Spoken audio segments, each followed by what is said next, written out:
Welcome, welcome. Of course, we have Kat with us again, but today we have a special guest, and she's our moderator extraordinaire. She's also she chats with you guys a lot as well, so I'm sure a lot of you know her. So let me introduce you. Well, not introduce you, but let me reveal who our special guest is. Clara. Hi, Clara. Hi everyone.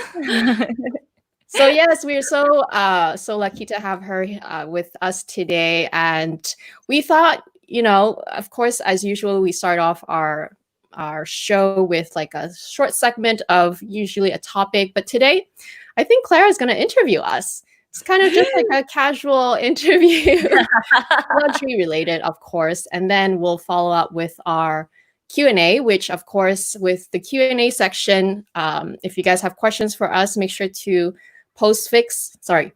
So type a bunch of question marks in front of your question so that I'll see it and then I'll be able to get to it. But welcome, Clara. Welcome, Clara. Hi, Amy. Hi, Kat. Hi, everyone. I'm so excited to be here today, and it's so amazing. I've known these girls. I've been watching these girls for at least 4 or 5 years, and I have been so influenced by them, especially on my handbag journey. How many of you have been influenced by Amy and Kat? Hands up.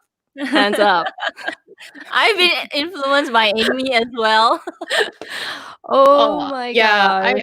I think we all influence each other, honestly. Even you, Clara, ever since I met you, I'm like obsessed with your ready to wear buying, and just I guess your shopping in Hong Kong is different from here. So just being able to like live vicariously through you is kind of amazing. And of course, Kat, like I've watched Kat for a long time. I remember I was like, oh man, this girl is so hilarious. I just love watching her just for entertainment. But of course, there's also luxury value as well. But yeah, I definitely think that we influence each other no matter what.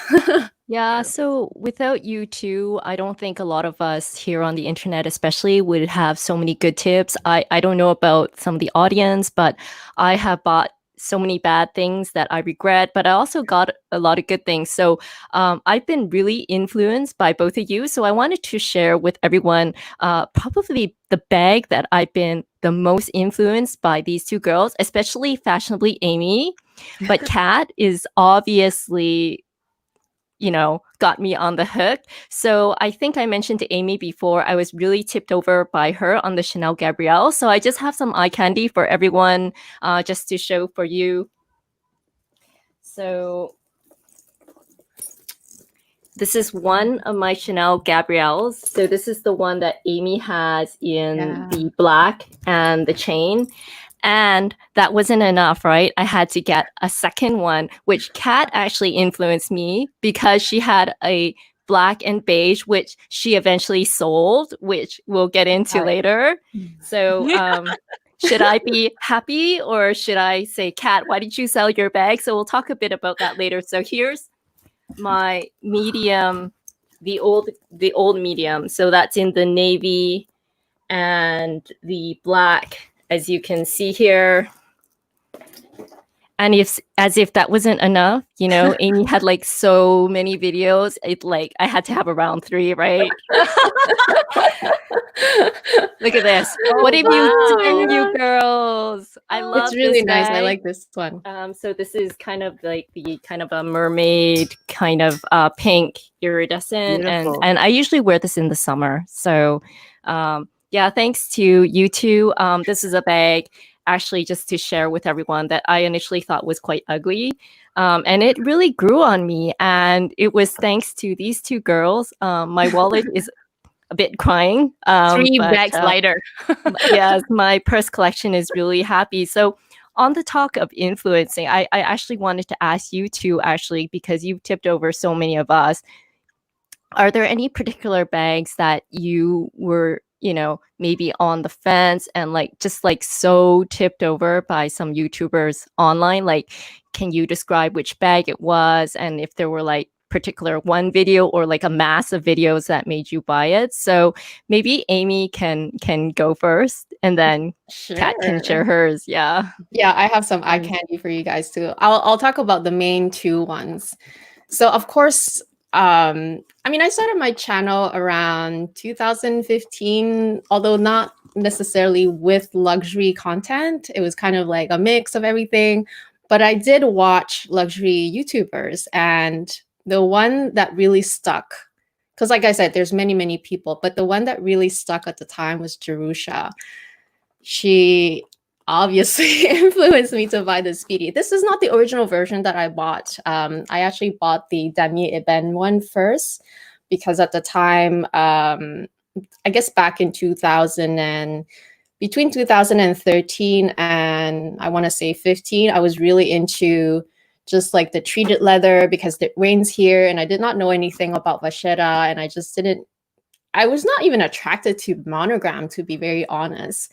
But yeah, she raved about her Speedy 25 for a lot of videos, I would say. So she definitely was my main influencer for the Speedy. Of course, like I said, there were many, many girls like Nastasia, like a lot of them also. I watched all of them, all of their videos, but like Jerusha was really the one that like I kept thinking, I'm like, okay, now I really need the bag, you know? And then the second bag that I wanted to feature is a Chanel. So this bag got me started into the world of Chanel, to be honest, because after I bought this, then I started buying all these other ones that you see in my collection now. This was influenced very heavily by Christina Brawley. She had this amazing video where she compared her double flap with the single flap. So she had a double flap at first, and then she bought the single flap, and then she showed the comparison before sending off the double flap, because she sold the double flap afterwards. She raved so much about it that I had to have it. And there goes my Chanel obsession afterwards.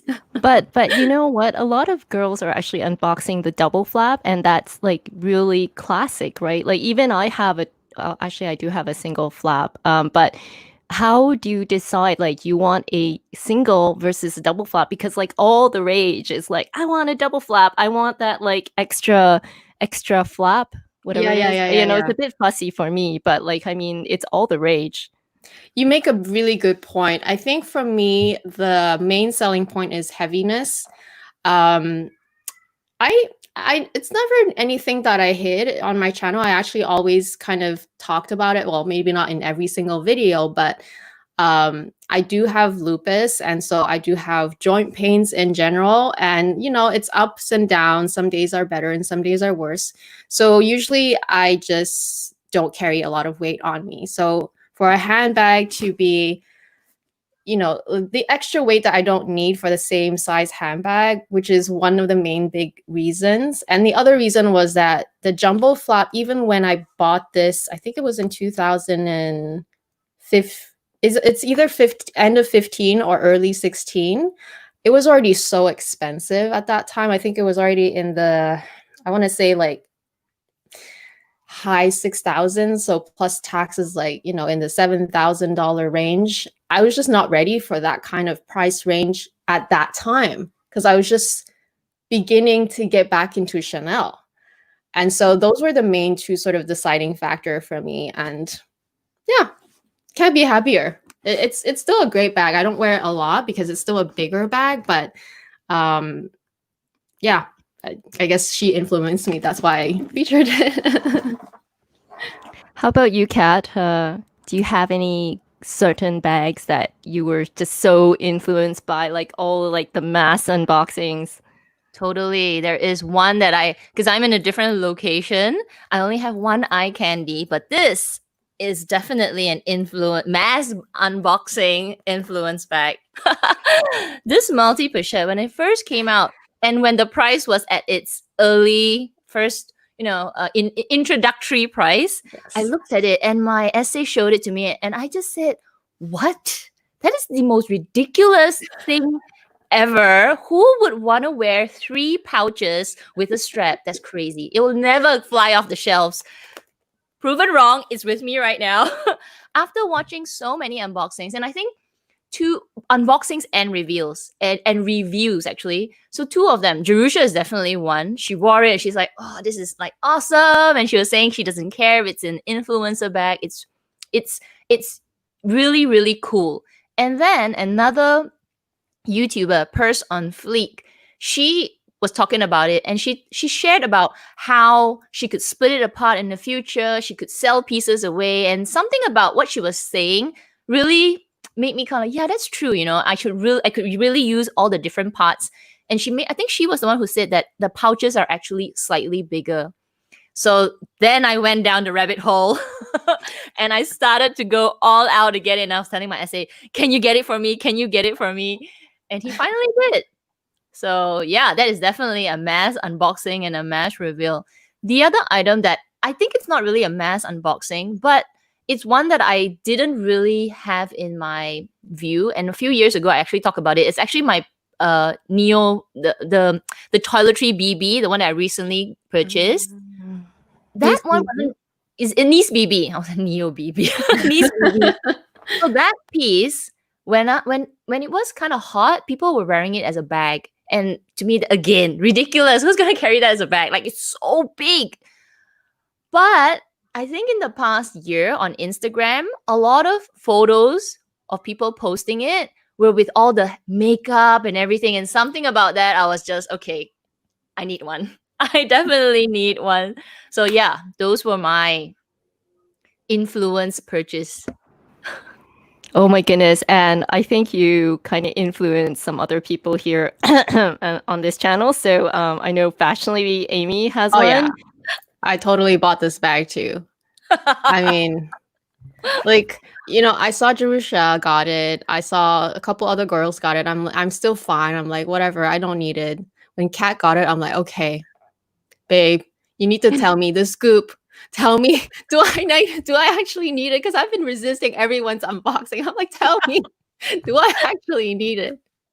She didn't really convince me, but she was very constructive, which I like, because I like to know the good and the bad, right? And the bad wasn't so bad, so I had to get it too.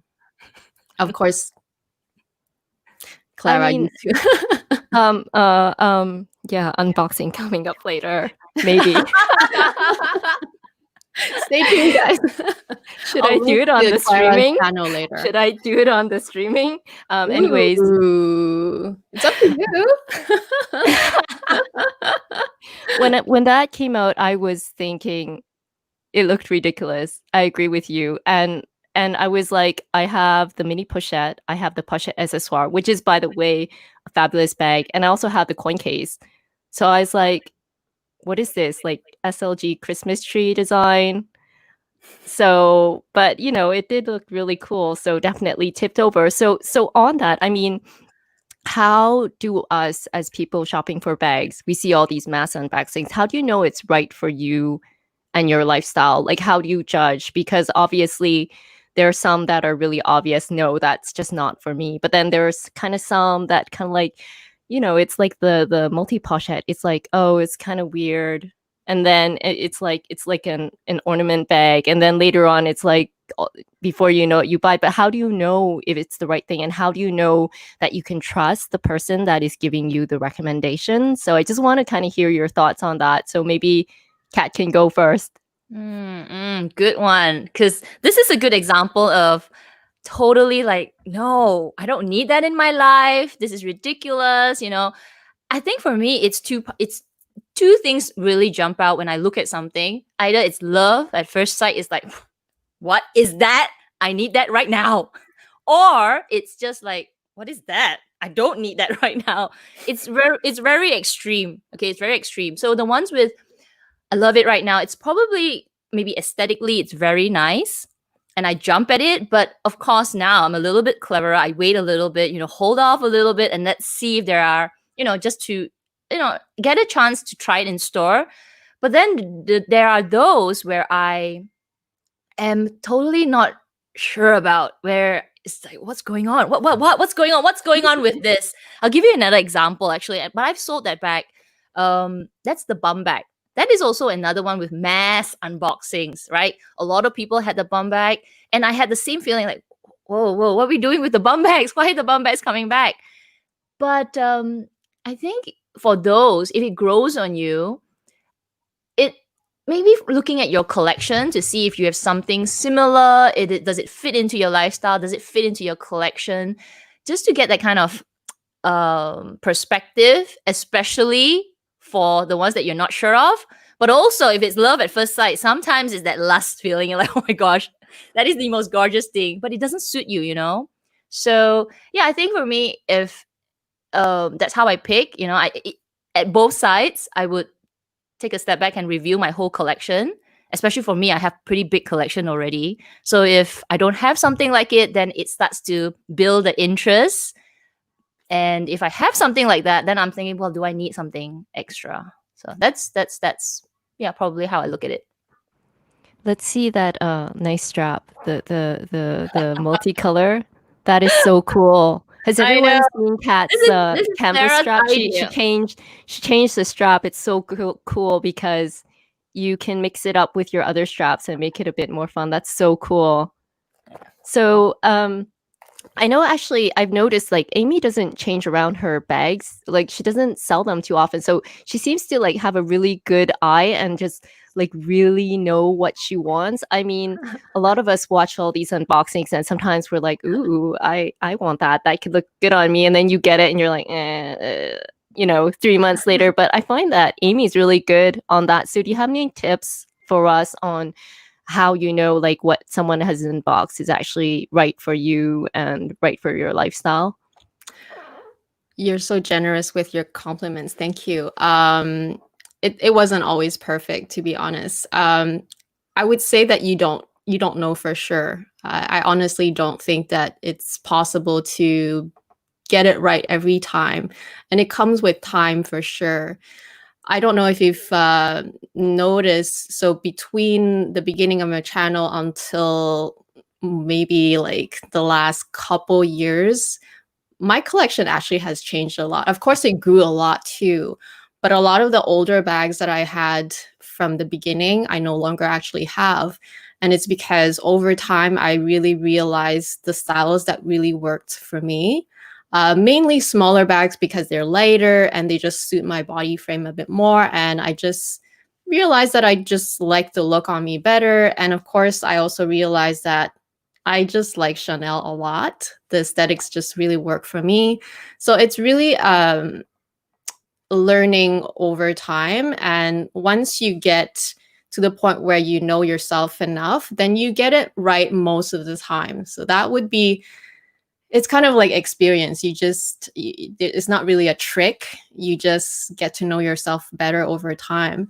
If you've seen one of my most recent video, the things that I sold over the last 12 years, there's a lot. There was like, some people thought that I sold that within the last year. Of course not. But there was a lot of things that were bought and sold or returned that did not work. And that was part of the whole learning curve. So I guess the tip is just to, yeah, you just have to sort of like be more self-aware, and you know, whatever works for you now, chances are it's going to work for you in the short term. At least things could change, you know, your lifestyle could change, your life could change, because you could have a family, or you could be, I don't know, your kids grow up and like you're at different stages of life. So your bags actually change with you too. And I think it's okay. It's okay to sell, but it's also good to be more self-aware and to not buy too impulsively. Less love at first sight. Yeah. Like, Yeah. there are bags that I did buy like that. I was more of a early adapter, yes, because I think I got to know myself enough that I know when it's a cool bag that suits me. But there were a bag like this one. This took years. This took years to get. How many years did it take you, you think? I think I've heard you talk about this bag for a long time. A long time. I don't know officially how many years, but I definitely liked it since like, I want to say like at least 3 or 4 years ago. I liked it already. You see, Yeah. Amy's put like so much careful thought on a bag. Like she spent like 3 years thinking about a bag. How many of you spend like 3 years thinking about a bag? That's so cool. For myself, I think I'm a bit bad. I tend to buy more on impulse, but I do think about lifestyle. Sometimes I try to imagine that bag with like a couple of outfits that I would regularly wear over and over in time to see if they go with like 3 or 4 outfits. And another key is making sure that everything you need actually fits. So that's kind of how I think of it. But yeah, I'm so superficial. I'm sorry. Like sometimes I just buy the bag because it looks so good. Yeah. We're all like that, by the way. Yeah, that's okay. We're entitled to that. We're women. So moving on, I also wanted to ask you, like with all these mass unboxings, have you bought something that you regretted? You saw like millions, or no, not millions, but like maybe hundreds of unboxings, and you bought it and then you're like, that's not right for me. I'm gonna start while you're thinking about that. So please don't hate me. Please don't hate me, because I know a lot of people have this bag.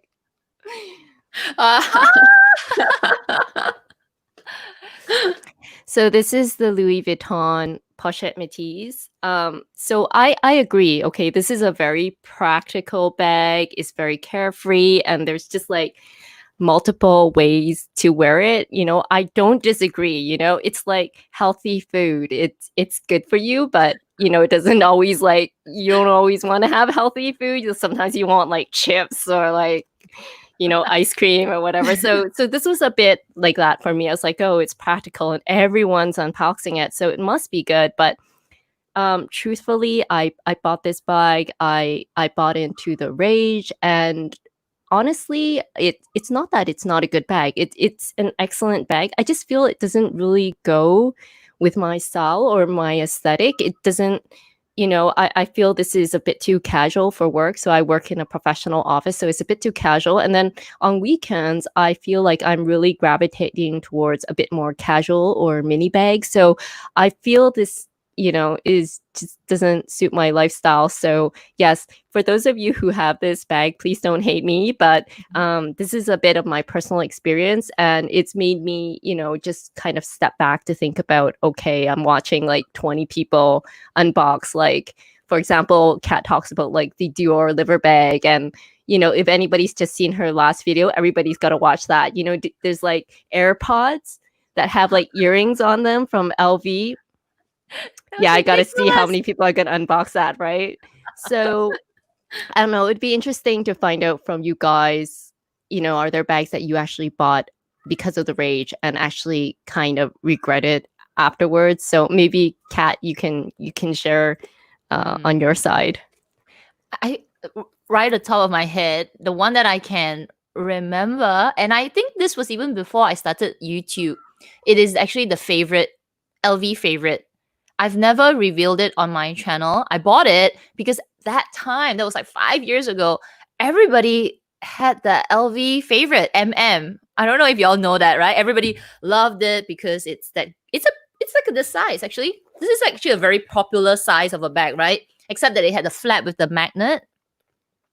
Now, that was one bag that I actually sold pretty quickly after I got it because the magnet just wasn't secure enough. So one thing for me, I mean, over time, I need a bag that has a bit of security, and that bag just didn't go. So yeah, with mass unboxings or mass reveals, I definitely have bought things I'm like, no, this doesn't suit my lifestyle. And this just, it flaps. And if you put a little bit too much things, it just bulges. And because the magnet is not really strong, it didn't work for my life. But it's a very, very popular bag. In fact, now it's still really sought after, except I think it's discontinued. I'm not sure. So that is definitely one. I can't think of any more off the top of my head at the moment. Yeah. What about you, Amy? Let me pass it on to Amy first while I think a little bit. I blame Kat for mine. Okay, so for me, okay, so you mentioned the favorite, which I remember that phase where everybody was unboxing the Eva clutch or the favorite, and every time I went to LV to try it on, I could not buy it. I did not love it. I don't know why, but for some reason, and I guess I was also trying to get back into Chanel at that time, so I watched so many videos on the boy bag, like so many, literally so many. And I think that's Amy, how I I bought that discovered bag you. because of you and hat too. But yeah, so I think I discovered Kat because I was looking up the boy bag. And I remember Kat loving hers so much. She even loved hers even though it was lambskin. And I was like, you know what? I'm sold. I'm like, it's so good even in lambskin that I should just get it. I should just bite the bullet and get it. And I even waited till actually I not waited. I tried to get it every single season, but it was always sold out in the black because I wanted black for my first reintroduction to Chanel retail. And so finally I got it. It was that season where they had the soft caviar. And I thought I loved it. I was so ecstatic when I was able to pay for one because I finally got one in my hands. But I brought it home and I was getting more underwhelmed by the day. Like I literally, I could not make it work for my body frame. And it has nothing to do with Kat, obviously. It's not her. It's just that I guess I started understanding that everyone else's body frame and just everyone else's like just style is slightly different from mine. I just realized then that the boy was not suitable for me. It's not that I couldn't pull it off, but I just didn't love it the same way that everyone else does. And It's a very, very structured bag. yeah. Yeah, And it's that's kind something of that personally I like because I have come to realize over the years, I like structured bags. I like bags that are, square or shaped. Then things like a little bit like out of shape, I'm a bit like, not sure about. So, Well, I and like it's structured bags too, but I realized that I did not like structured crossbody bags. And double chain, it was just too bulky. Like I could not deal with that. Like I don't mind a structured handle bag, like top handle bag is fine. As long as it has extra straps so that I can sometimes use it on the shoulder or crossbody, that's temporary. But I realized that I'm really a top handle girl, right? Anyway, that was really eye-opening in a way that it was the first Chanel bag that I had to resell. It was very well, luckily Chanel bags are not super hard to resell, and plus I was so nervous to resell such an expensive bag overseas or having to ship it. So luckily I found a buyer locally, but that was like I'm like, oh man, it's my I went through so fault. many hoops to get it, and then now I Kat, just don't like all it. Like your it's such fault. a depressing thought, Now let me. I need to. Structured crossbody. Okay, girl, should I be mad at you because you sold your bag? and and I did sell my boy bag. So should Amy and I be mad at you? Should we be like, she sold our bag? She I was should be raving mad. about it.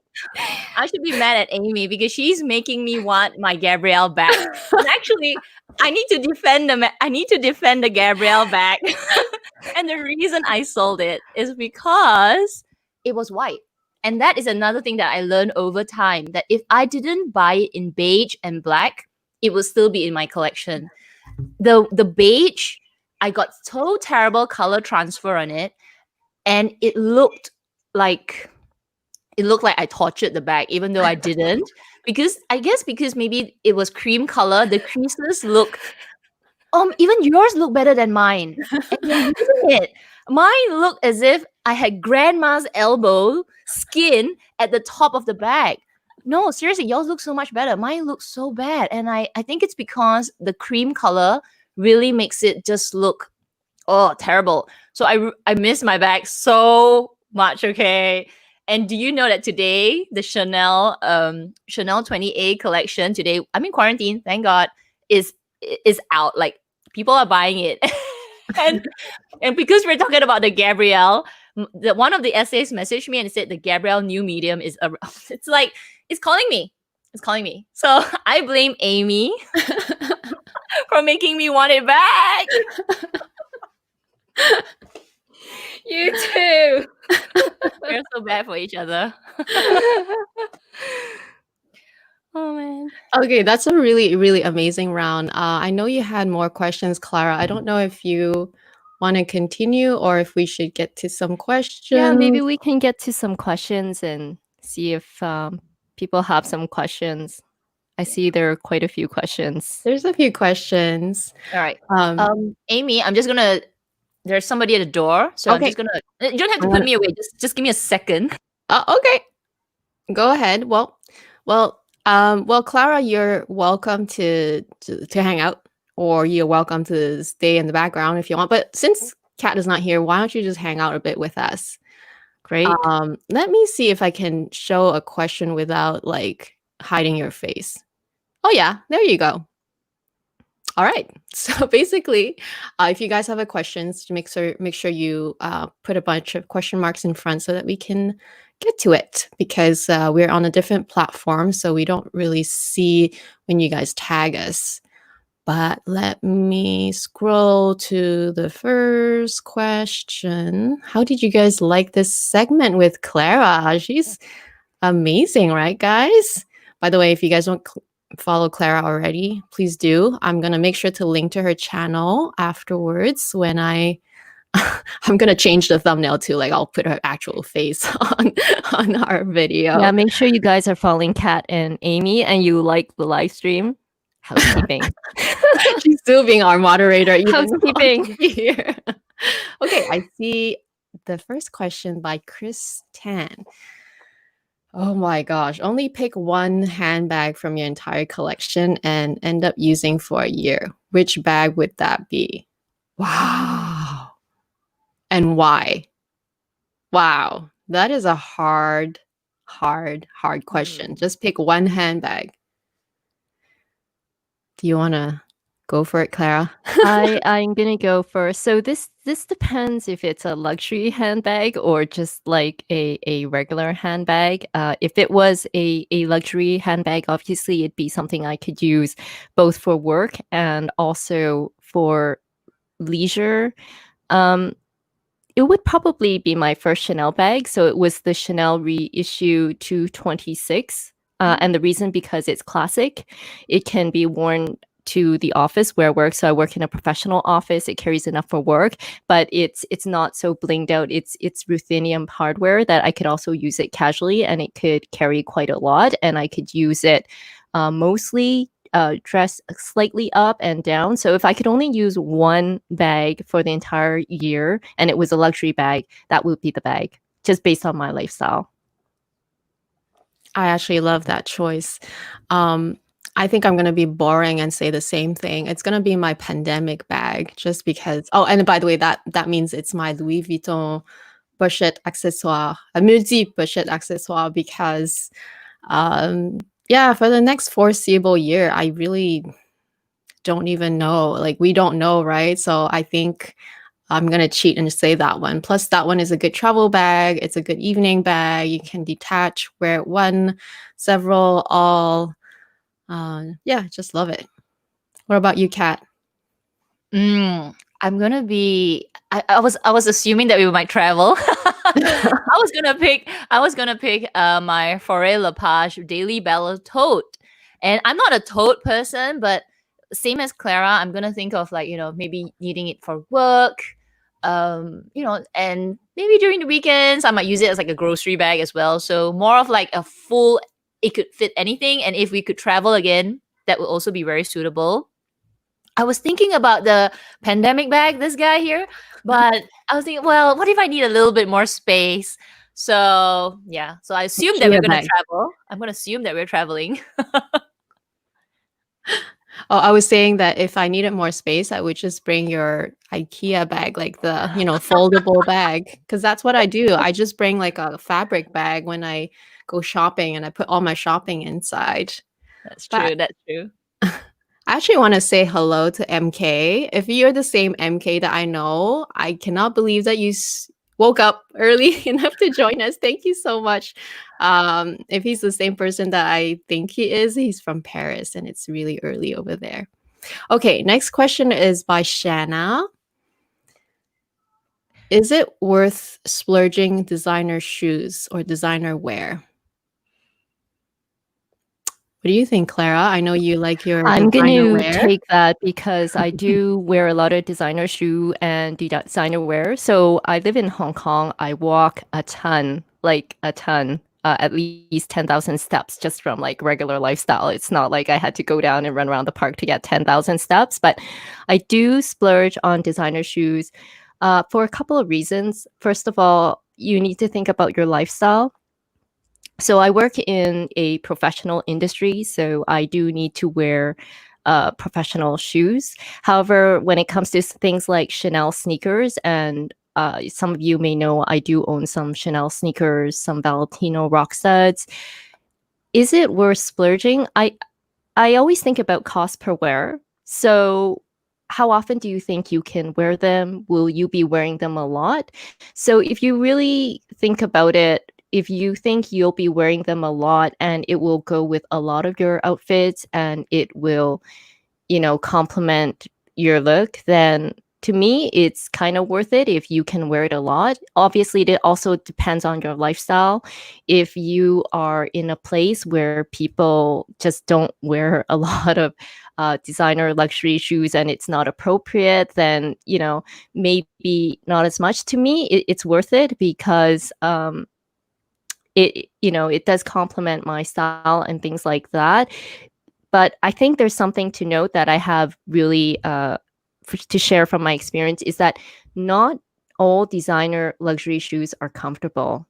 So I have a lot of Chanel shoes, including sneakers. They're not the most comfortable luxury shoe, and they're not really designed like your Asics or your New Balance shoes. So, people ask me, "Oh, are the sneakers like so good I can go to the gym?" No. Okay, so maybe there's some people who will say, "Yeah, I can do the gym in those," but to me, they're not comparable to like an Asics or whatever like that. So it is really a styling item, and again, it comes down to cost per wear. In terms of designer wear, I'm sorry I'm taking up so much time. I do have a couple of ready to wear jackets, and it's an investment. I kind of see it as, when you think about investing in luxury, I think it's good to have a bit of everything. It depends on what you like. Like some people are just totally into bags, but if you watch the video by Colorful Noir, she talks about you should have a bit of everything. And for me, when I went into the Chanel jackets, I was thinking I'll just buy one, and like now I have like, I don't know, half a dozen. But I think it's good to have one. And if you really think about it, I probably sometimes wear that jacket than some of my bags. So then it comes back to cost per wear. How much bang for buck do you think you can get out of it? Is it expensive? Yes. Will you get your money back for it? No, definitely not. So it's how you see it based on your lifestyle and your cost to wear. But you need to remember these are fashion items. They're not designed to be like super functional. I mean, how many of you have like a perfect bag?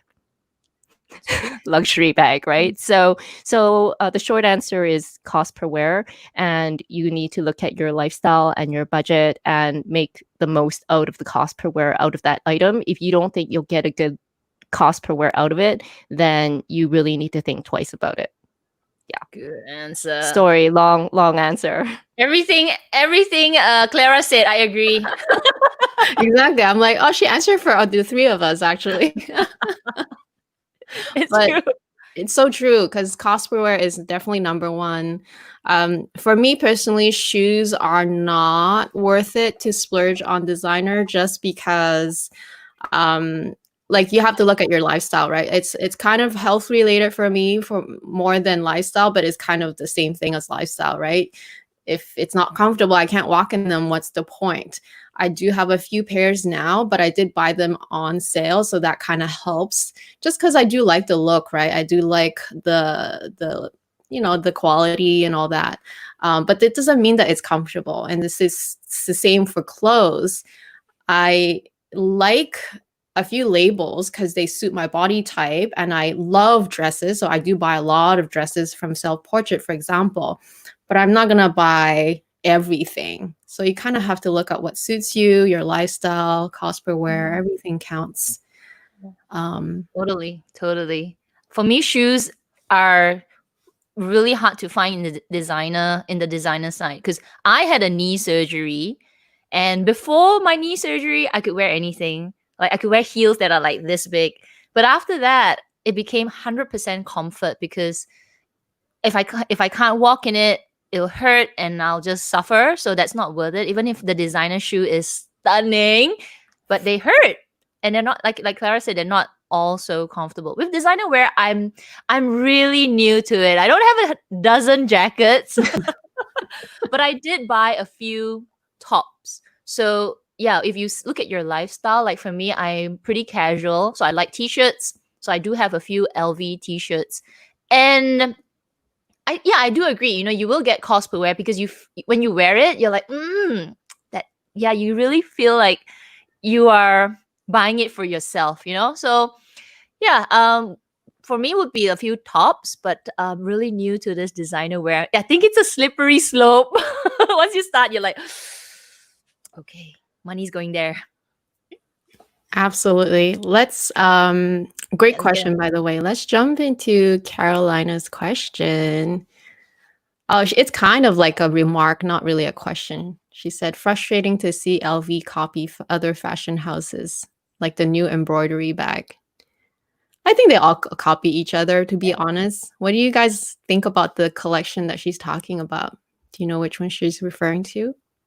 Yeah, since it's called Since 1854. Yeah, it's actually I honestly kind of like it. I actually do too. Yeah, I like the vintage vibe of it. I saw it a few months ago, and it's nice. I don't really like the bigger pieces, but the smaller pieces, they give me, I don't know, old school vibes. I'm not, there's like this I don't know. I just like the pattern on it. It's nice. I think they copy each other, but that's the question. Is like they get inspired by each other, and yeah, you'll see bags one fashion house to the other. So yeah, and I actually quite like the way they did it, even though, like, you know, they all inspire from each other. In the end, a trend comes out and then everybody does their own version of it in the end. So I don't mind it. Yeah. Do you like it, Clara? I agree. It's okay. I'm not crazy about it. However, I can understand why they kind of copy each other. Every new season, there's usually some sort of a theme. So I agree with Amy. Everybody has their own interpretation on it. So depending on your style and your vibe, it gives you choices. I guess the end benefit is we all get more choices. Yeah. Okay, so Serena is saying or asking, do you like the dad slippers from Chanel? Which Kat just talked about in her video. By the way, I love them. But I really know that I love will never them. buy them. I'm just hoping that they are comfortable. Like everybody's saying that they are comfortable. If they are comfortable, I'm buying them because I want comfy shoes. It will be a bonus if it's designer, but if it's not, then we'll just forget it. But they sound Sorry, you guys. I don't like that. They go with my aesthetic, right? Like me, t-shirt, shorts, and like dad sneakers. Woo! It's not dad sneakers, dad slippers.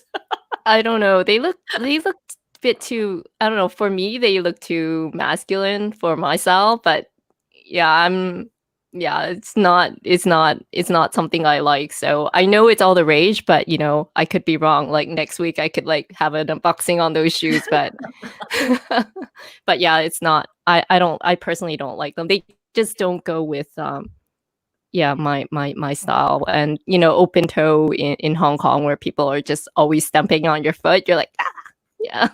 So I think that's the difference. Like I understand what you mean by masculine because I'm this. It wouldn't fit. It wouldn't go with everything that I wear. But I'm picturing because in the summer I love wearing shorts and a tank top or like some sort of bodysuit. So when you're wearing a short, and if you're wearing those big ass shoes on your feet, then it makes your legs look so slim, right? It's the look. It's a look. It's my So whole that's aesthetic why right I now. like it. Exactly. I think the two of you can pull it off, definitely, in a casual look. I just hope it's not like one of those things you look back like 10 years from now and you're like, what's with those shoes? Well, I'm already wearing The Birkenstocks, so shoes from it's the like same thing. 2020. Okay, so Yanis is asking, what is a bag that you sold that you lost money on? The most money on. Oh, The most money on, right, right. I lost money on a few bags. I can't remember which one is the most one though. Probably one of the LV ones, one of the earlier LV ones for me, just because, like I said earlier, during my luxury beginnings, I bought bags based on feeling and based on just like I went in, I liked it, I bought it. Like I did not watch videos. I did not know that there was this whole community out there. Of course, it was smaller back then, but like I was not on YouTube. I did not watch YouTube. So I made a lot of bag purchases that I end up not really using. So I sold them when they were brand spanking new. Sometimes I sold it like literally like a couple months later and I never even used it. And yeah, those were the days. Those were the days where I learned not to do those kinds of mistakes. And that's why I'm here now. Like I know what suits me more. I don't have an amount. It's just like I lost money on those, like because I hardly even used it. Like you can also count like usage as being like kind of like what you pay for, right? They didn't even use them. So yeah. I think for me would be all the other brands. Prada, Burberry, Balenciaga. I think I didn't even manage to sell my Balenciaga somewhere. It probably will give me $50 for it or something. It's just one is the brand, right? Then but also like Amy, I think the older bags probably were a little bit mistreated. So they don't, for me like when I used my bags in the past, I wasn't really buying a lot of bags. So one bag would be just my bag, and I used it so much that if I would ever sell it, it will probably one of my most the bag loss would be terrible. But I think maybe on average, some bags I lose more than 50% of the price, especially with, I think, Prada. I think my recent sale of Prada was like 50 or 60% of the price. We don't want to talk about it. We don't want to talk about how much we sold the bags for. Yeah, I recently Too depressing. I dug like back deep, with the closet, the closet that you never open that has cobwebs. Deep, you open it up like there was like spider webs inside. So I recently dug out an old Miu Miu bag. How many of you used to have that? There's like a Miu Miu bag that had like the two bows on the side. It's actually quite cute, but like I'm over 40. I'm not going to carry something pink with little bows on the side, right? So I sold that, and I probably, I don't know, I probably can like get 10 coffees from what I sold it for. Like it was really bad. So to me, it also is the bags that are less classic and probably not a Chanel or LV. So these are not things you think about when you're young and you buy a bag. And actually, it's not what I usually think about. But yeah, that was probably the bag I lost the most money on. So good coffee. At least I have like a cup of coffee, right? Better than, feeding the spiders and the mice in my closet. So oh man, this is better value for money. So oh man. Well, thanks for sharing. Luxy Chic is asking, have you ever bought any bags and just let it sit there? So in her case, she bought this Senrev area bag. I think that's the small one, right? I'm Is not that the sure. belt bag? Can't remember. Okay. Have you bought any bag and just let it sit there? I guess that you never like used it afterwards, even Do though I it still was all love the the rage bag? at first. Because I do have bags that I You're just let talking sit about there. all of us because it's Corona. So all of us that bought bags have bags sitting there. All our Put up bags your are sitting hand. there. Let's see. It's Maybe so next time this true. one. I think for me, it's not a matter of like just letting it sit there forever. It's more like sometimes I'm, and when it's too precious to use, when maybe I'm less like that now, but like, at one point I was like, every Chanel purchase, I was like, it's like a shock. It's like a heart attack, Um, so you put it in a bubble, right? You unbox it and everything, but then you put it away and you just look at it. You don't really use it. So in a way, that's like just sitting there. I have bags sitting there, like my multicolor Speedy. It's a Mm. bag that I just look and like, oh, so colorful. But I don't know if I would actually use it. It is a very loud bag, but I don't mind it sitting there. I like it sitting there. And then I have bags like, okay, even Amy, you have it. The round clutch. This is something that Yeah. Amy influenced me to buy. I mean, it's not a bag that we can use every single day. And it's fine. It's sitting there. It's sitting there, but it's okay. It's sitting there. Yeah, any bag that we're not using is just sitting there. Okay, so Shanna is actually confirming that the favorite is discontinued. Yeah. Well, no loss. So mean. Okay, Yanis, how do you not get carried away and make impulse buys or bad decisions at Chanel when stock is in high demand and low supply? This That is is a a good hard, question. Good yeah. one. This is the trick, when they get you and you're like, oh, just throw your money in and too late if you regret it. I guess you can't. Well, you can, but it's hard. You have to have so much discipline. And I guess you have to like, I don't know. I'm like the worst person to ask that because I will probably end up buying it, honestly. I don't know. I don't know. I'm really guilty of this, but what I've been doing more recently, and I know Amy does that too, sometimes you can get a preview of what's coming out in the next collection and just to kind of go through it because they come out like 6 months or 9 months ahead of time. So you don't get to see everything, but at least you get a sense of if there's something you want. So you actually have 6 months to think about it before you actually go and you buy it. So that's one way of dealing it. Or is sometimes in my case, you can like text a friend. Like occasionally I've texted like Amy and Kat, like, should I get this? Should I get that? So that's another way of dealing with it. So that's kind of my tip for kind of Chanel when it comes to impulse buying. Well, we can talk about those earrings that are hanging from your ears, Clara. No. Those earrings, So those stunning pretty. earrings were previewed about how many months? 6 months ago in the fashion show.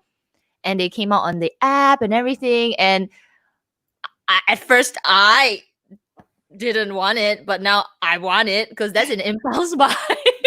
But will it be a bad decision? Maybe not. So hard, to say whether it will be a bad decision. Sometimes it may not suit you, but if you manage to get a really, really sought after piece, you might be able to make some money out of it. So that's another perspective. If you're worried, all right, about impulse buys. I don't know, Kat. I think people would buy it off of YouTube for a premium. If I sold it, people would be like 50% off because you wore them. Oh, I'm so sad about those ones. Let's just move on then. Just kidding. Actually, this is a cool question. Carolina wants to know how we all met, how long we've known each other. Do you guys ever meet up in person? Yeah, we have all met up in person, wants but to go not first? together. Yeah, we actually all met, not together, but I met both you, Kat, and then I and Clara, like at separate times. I guess I'll go first. So I I met Kat on YouTube. Well, from her videos.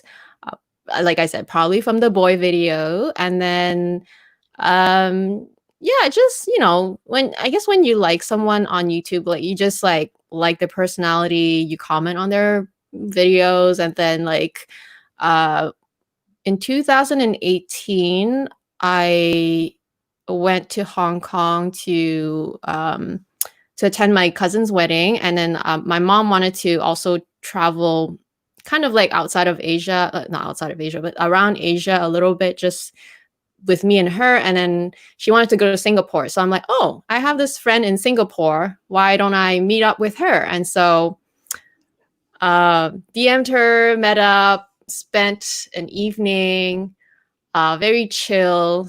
So how long have we known each other? I guess from then. I mean, on and off. That was the first time, right? And I remember coming with my backpack after work. I was like, "Oh my god, I'm sorry, I'm late."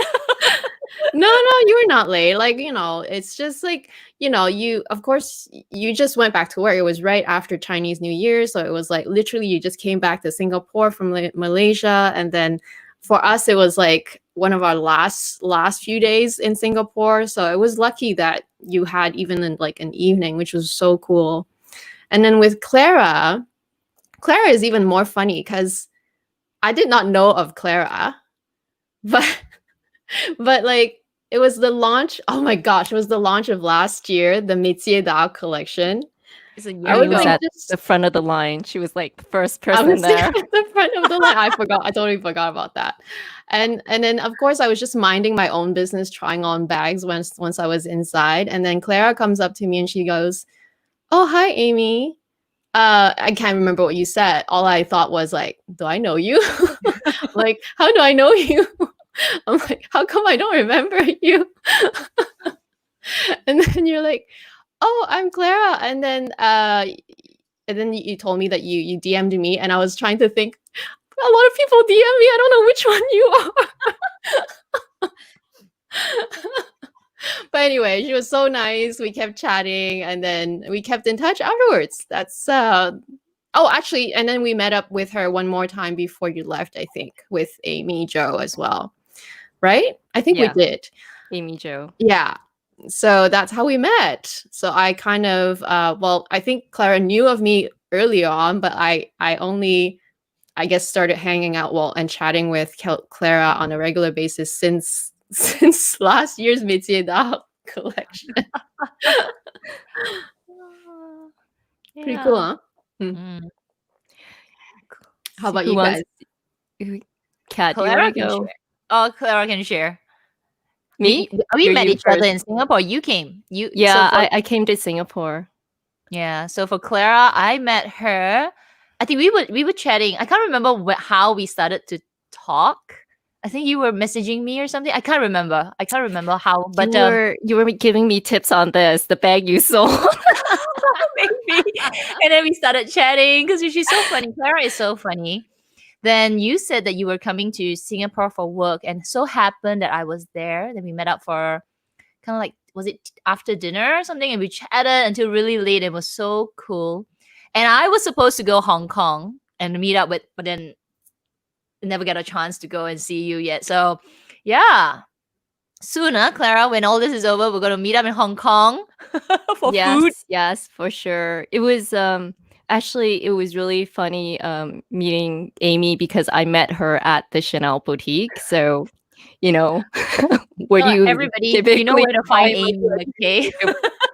And I still remember because we're both Amy lives in Vancouver. I'm originally from Vancouver. So it's my first time to shop at Chanel in Vancouver for a launch. And I remember texting Amy Jo. I'm like, if I need a bag, like, what do I need to do? Because it was after the reissue mini. And she's like, you got to line up. And I'm like, how long do you line up for?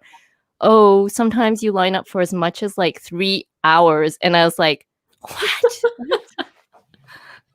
I'm not gonna line up for a bag for 3 hours. So anyways, in Asia, we don't line up. So, and I have so many friends in Vancouver that don't know I use Chanel. So I went to downtown and I actually went like half an hour earlier, Like I was like in my sunglasses and my scarves because I didn't want my friends to see I was like in the lineup. But yeah, I saw Amy at the front of the line and I saw her in the shop. So she was trying on a bunch of stuff, you know. So she has like so much lovely Chanel stuff. And I was like thinking, maybe I go talk to her, and that's how we met, and we talked about the bags. We had a lot of fun. We were trying on a couple of bags and some of the jewelry. That was really nice. And then in Kat's case, I remember we met at a certain hotel, and she was filming. Your hotel. Yeah, and my hotel. She was filming when I came down. I didn't know because like she texted me when I was in the elevator, so I came down like my hair was all messy and I had my vlogging camera in front of your face. Vlogging camera. She said, "Are you vlogging? Are you vlogging? Are you vlogging?" Yeah, but like you know, it was really amazing to meet these two girls like in person. If you have not met them in person, they're like so beautiful in person. Like both of them have like beautiful skin. They like radiant. You know, when I met them. So yeah, it was a lot of fun, and I guess we just kind of kept in touch afterwards. So that's kind of my recollection of meeting the two. But it was like it was really great to meet them in person, because I don't have a lot of friends that buy a lot of luxury. Well, I do have some, but not as much. So it's always good to have a friend where you can ask something about like Chanel, LV, or other luxury items. You know, back to the tip about how you avoid impulse buying. Sometimes it's good to ask a friend. We should all three meet up. When all of this is over, all three of us should be meeting up somewhere. Maybe the place starts with P. Paris. Oh, yeah. Yeah, I would love that. I cannot wait for this to be over. We should all do our part so that we can just go shopping this soon. Travel. Bring out all the bags that are sitting on the shelf because of the virus. And then we should all line up 3 hours in front of Hermes. I'm just kidding. Oh, man. I'm just kidding. This is for me. Do I still wear my pochette accessoire with the Amazon chain crossbody bag now? Okay, so actually just before I got this, I sold my pochette accessoire. I think that's how you pronounce it, right? Because that bag was one thing that I didn't really use a lot. I don't really like that additional a zip, but you know, if I didn't sell it, I think I would just use it. You know, I had a friend, actually one of the subbies messaged me because she knew that she wanted it, and I actually wasn't really selling it. It wasn't a bag that I was like, oh, I need to get rid of it. It's just a tiny little thing. I was like, you know, if use, don't use, that kind of thing. But she messaged me and she said that she's been looking for it so long, it's been sold out, and I said, okay, I'll sell it to you. So yeah, I've sold that to her. I even gave the Amazon chain, is it Amazon? I think it was Amazon or eBay chain that I bought, and I gave it to her. But I kept the shorter chain for my other bag. So do I regret it? No, because I have a replacement. Do you see how much these girls influence me? I mean, I have that bag because of Kat, and I actually really love it. And I have that same Amazon chain. It's like a really good chain. Actually, my from best grab and go bag. It's like my favorite grab and go bag. So I still love it. So yeah, but that is actually a pretty good. It's just that I remember why I didn't use it. I had a lot of other smaller bags. But so the lucky subby that got it from me, she was so happy because it's I didn't know that it's so hard to get. Like I didn't know. I just like, oh, you want it? She's like, can you please sell it to me? I'm like, oh, okay, yeah, there you go. And I sold it to her. I think at retail. I was like, okay. What is it? I don't even know. I don't even know how much is it. She's like, I'll give it to you because it's so hard to get. And I understand why, because later, maybe like about 6 months later, these started to come out.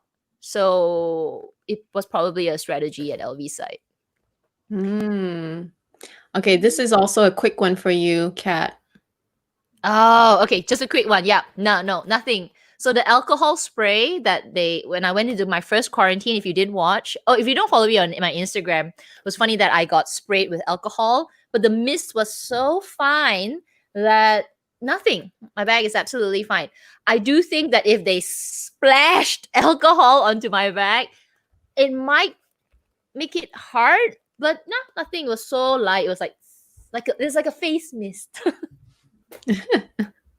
Okay, this one might be a hard one because I don't even know the answer to this myself. I should count.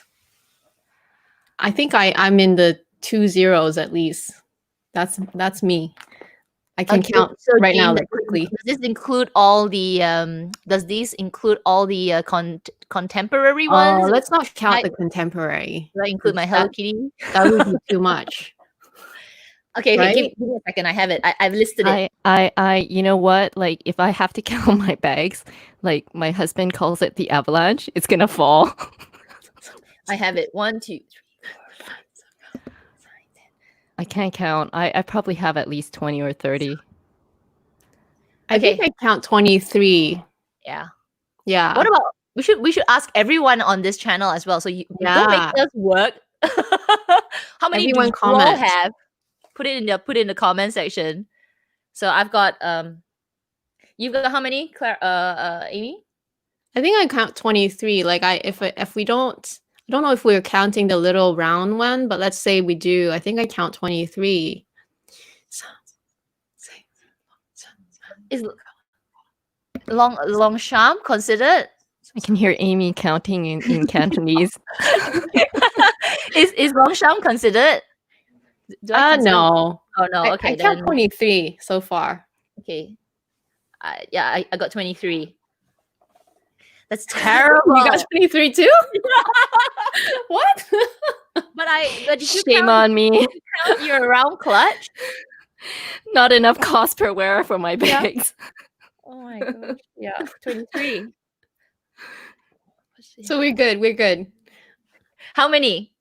Clara, how many do you have? I told you, it's like, you know, I got to go through like cobwebs and avalanches. I have at least 20. I'm pretty sure. I mean, you know, just looking next to me, I can see like at least 15 to 20, and then there's probably more in the closet. Yeah.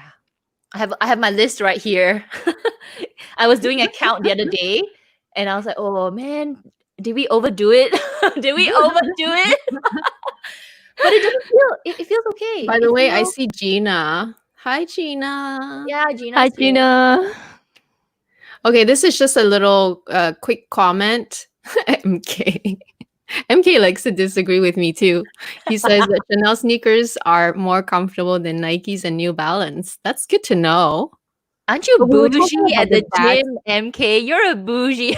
Hey, if you can rock them and they work for you, If I'm go for carrying it. my weight, Cost per wear, squatty. every class, every weight training, hey, if you can rock them, go do it. I'm just very clumsy, right? So I need shoes that are just super balanced and cushiony. I wear Asics running shoes, which are super cushiony. So yeah, if you can rock them, I know girls that can.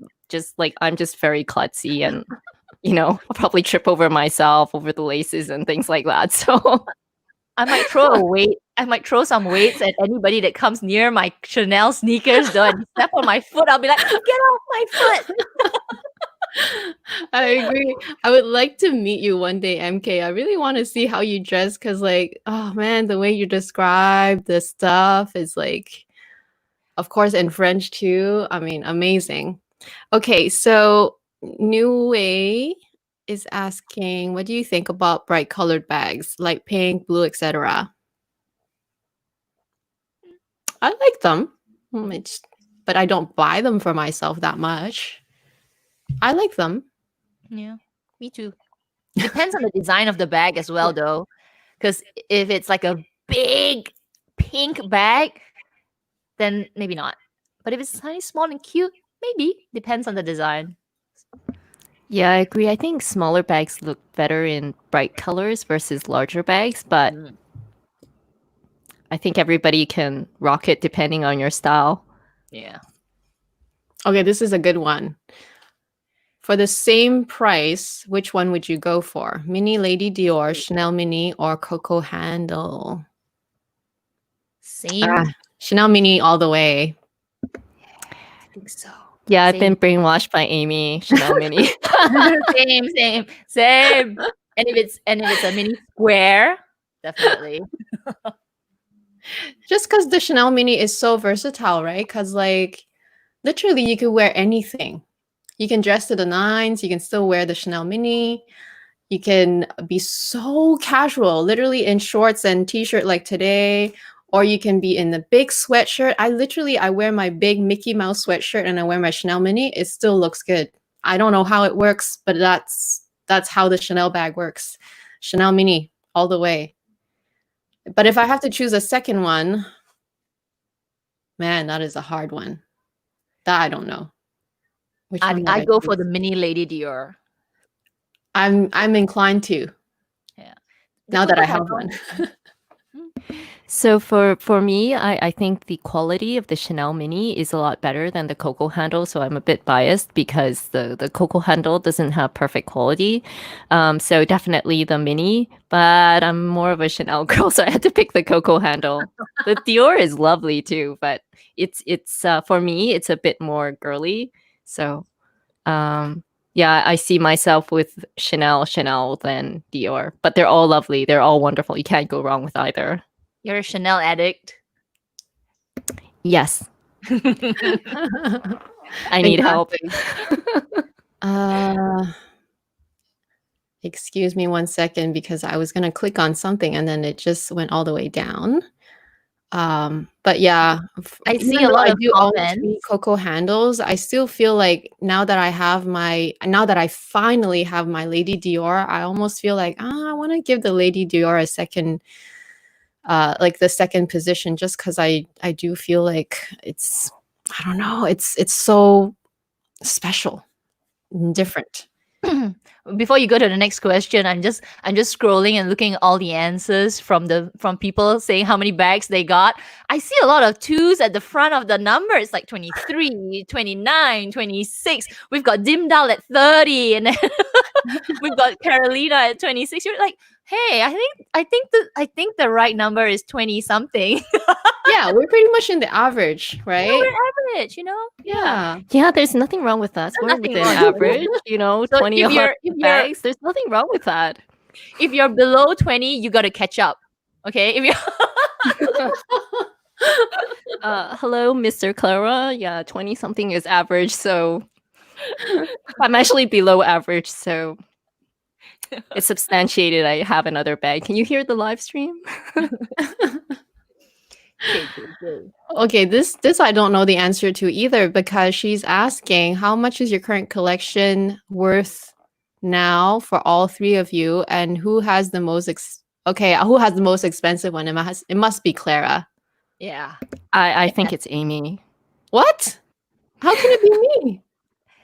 You have that like Coco handle with the lizard on it. I don't have any exotics. But you've got 3 Gabrielles, girl. No, I have. Yeah, you have 3 Gabby. What are you talking about? I'm the least. Thank goodness. Thank goodness. Are you sure? Because you have a Birkin, lady. No, I don't have a Birkin. I have a Lindy, okay? I don't have a Birkin. I only have one Lindy, but yeah, this I have no idea. I've never actually counted, you know. You don't want to count. No, you don't want to yeah, count. I don't want to count. I don't want to count. It's a lot. We probably need to know because for insurance purposes, but yeah, I actually don't know. Probably more than we need. That's my answer. Totally. Okay. What is your favorite luxury tote? I only have the Neverfull, so I'm gonna say Neverfull. Yeah, I only have the Forêt La Page. So Forêt La Page. I only have the Neverfull, but realistically, I use a canvas bag. So That's true. real world, I use a canvas bag. Okay, I think this is a quick one for probably for you, Kat. I think, right? Or is it no? Who's buying VCA? No one, right? Is anyone? I answer this VCA. Or it's just for everyone in general. Price increase on August 6th. Yeah. So if you have any Malaysians here, FYI, Cartier in Malaysia is going to increase its price in September. the essay already texted me, and I told her, sorry, no got the coin at the moment, so I will probably have to take the price increase. It's going to be pretty substantial also. So yeah, too soon. It's too Is it soon. like a marketing ploy to get us all to buy things? Like, hurry up, buy it now. Otherwise, Probably. Yeah, first it was LV, and then it was Chanel, and then it was Dior, and then it's like after that it's what, Cartier you said, and VCA. I mean, never stops. Okay, this is a cool question. You guys already know my answer, I think. Although, does Hermes take gift card? Gift card to use. Just kidding. Oh, Just kidding. Can But I what change the gift if it's card? not gift card, just money? Just money. I'm going to Hermes as well. Yeah. I'm bringing that 15,000 to Hermes. I'm like, give it to me. yeah, I'd go to Hermes, and I throw in the twilly with that too, if it covers for it. Yeah, for me it's either that or Chanel. But then right now yeah, it's the two. It's the two. Those are the only two. Sorry, boring answer. Okay, Shanna. Oh, This is for the first Chanel bag, which would you buy, Gabrielle, or classic, medium, or small?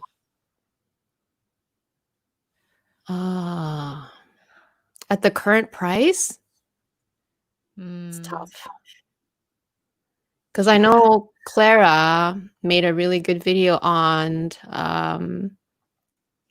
like why she doesn't use her classic flops as much. So it's a tough one because it depends if you really, really value having a classic flop, because some people just want to have it in their collection because it's a classic, right? Whereas the Gabrielle, for me, I feel like it's more a practical bag. It's a bag that you can actually wear most of the time, and it's fun. So both are valid. It just depends what you want, right? And also, if you want it to be like a forever bag, then of course classic. That's why the Gabrielle bag is it's trendy. I mean, it is, right? It's a trendier bag, but it's something that you can use for many occasions and many, for casual, for even going out, and for a different kind of outfit for a date night, sure. But I feel like if you're gonna go for use, I mean, for me personally, I feel like I would go Gabrielle. Yeah, with the Chanel classic, it's more formal. I don't know. I just get this feeling it's you need to dress up with it a little bit. I don't know, Clara. You did a good video about the medium. I understand the rationale for a classic bag. You can go check out my medium, my video, I mean, on my classic medium bag, why it's my least used.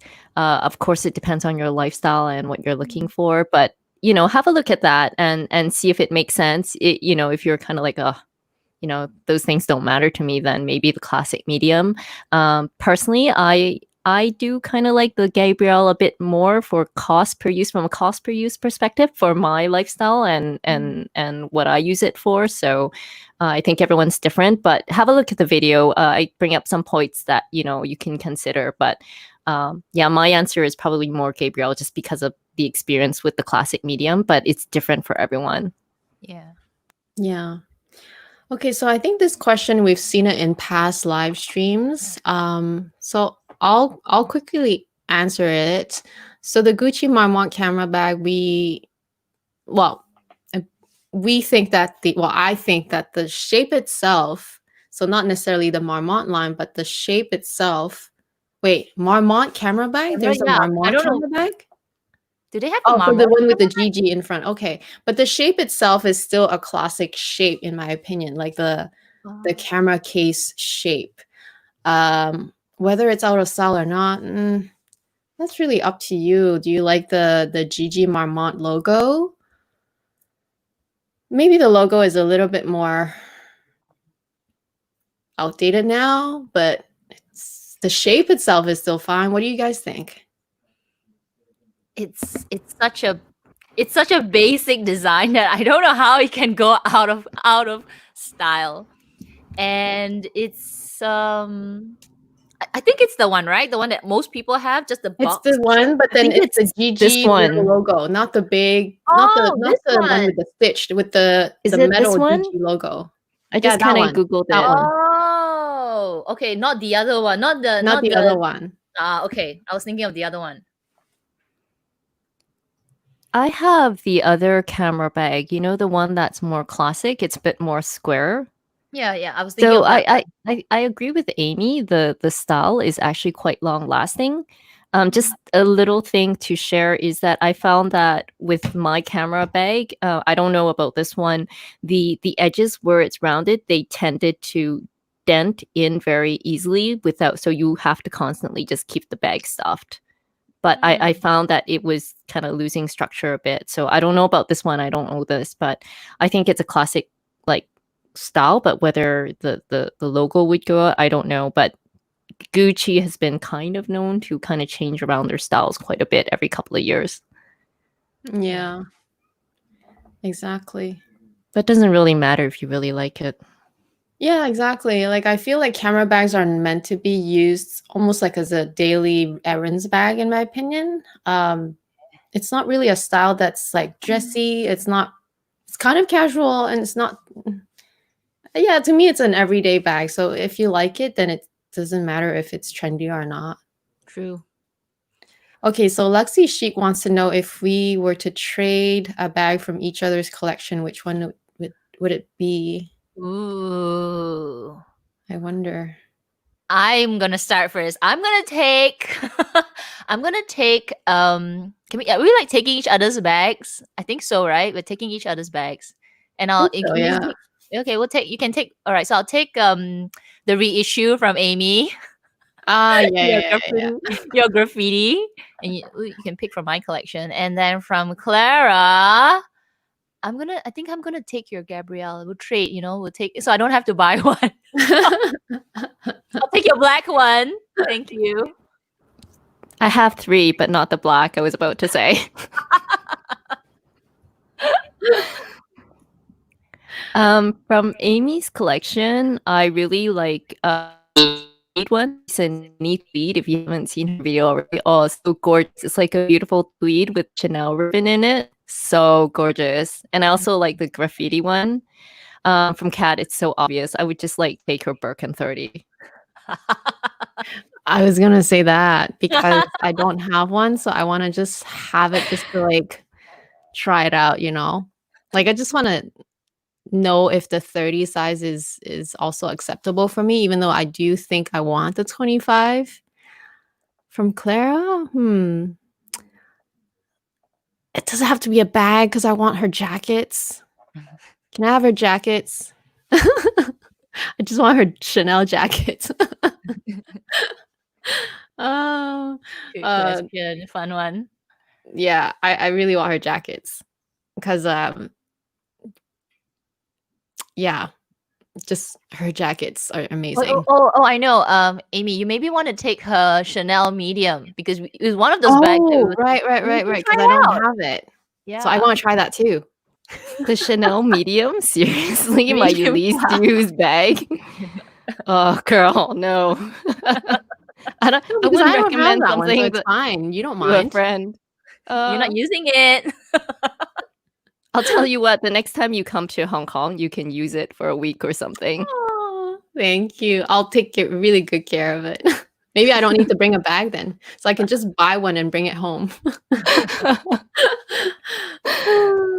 That would be really so fun. Okay, so this is a pretty cool question too. Why is Hermes so in demand? I feel like who's the best person to ask this?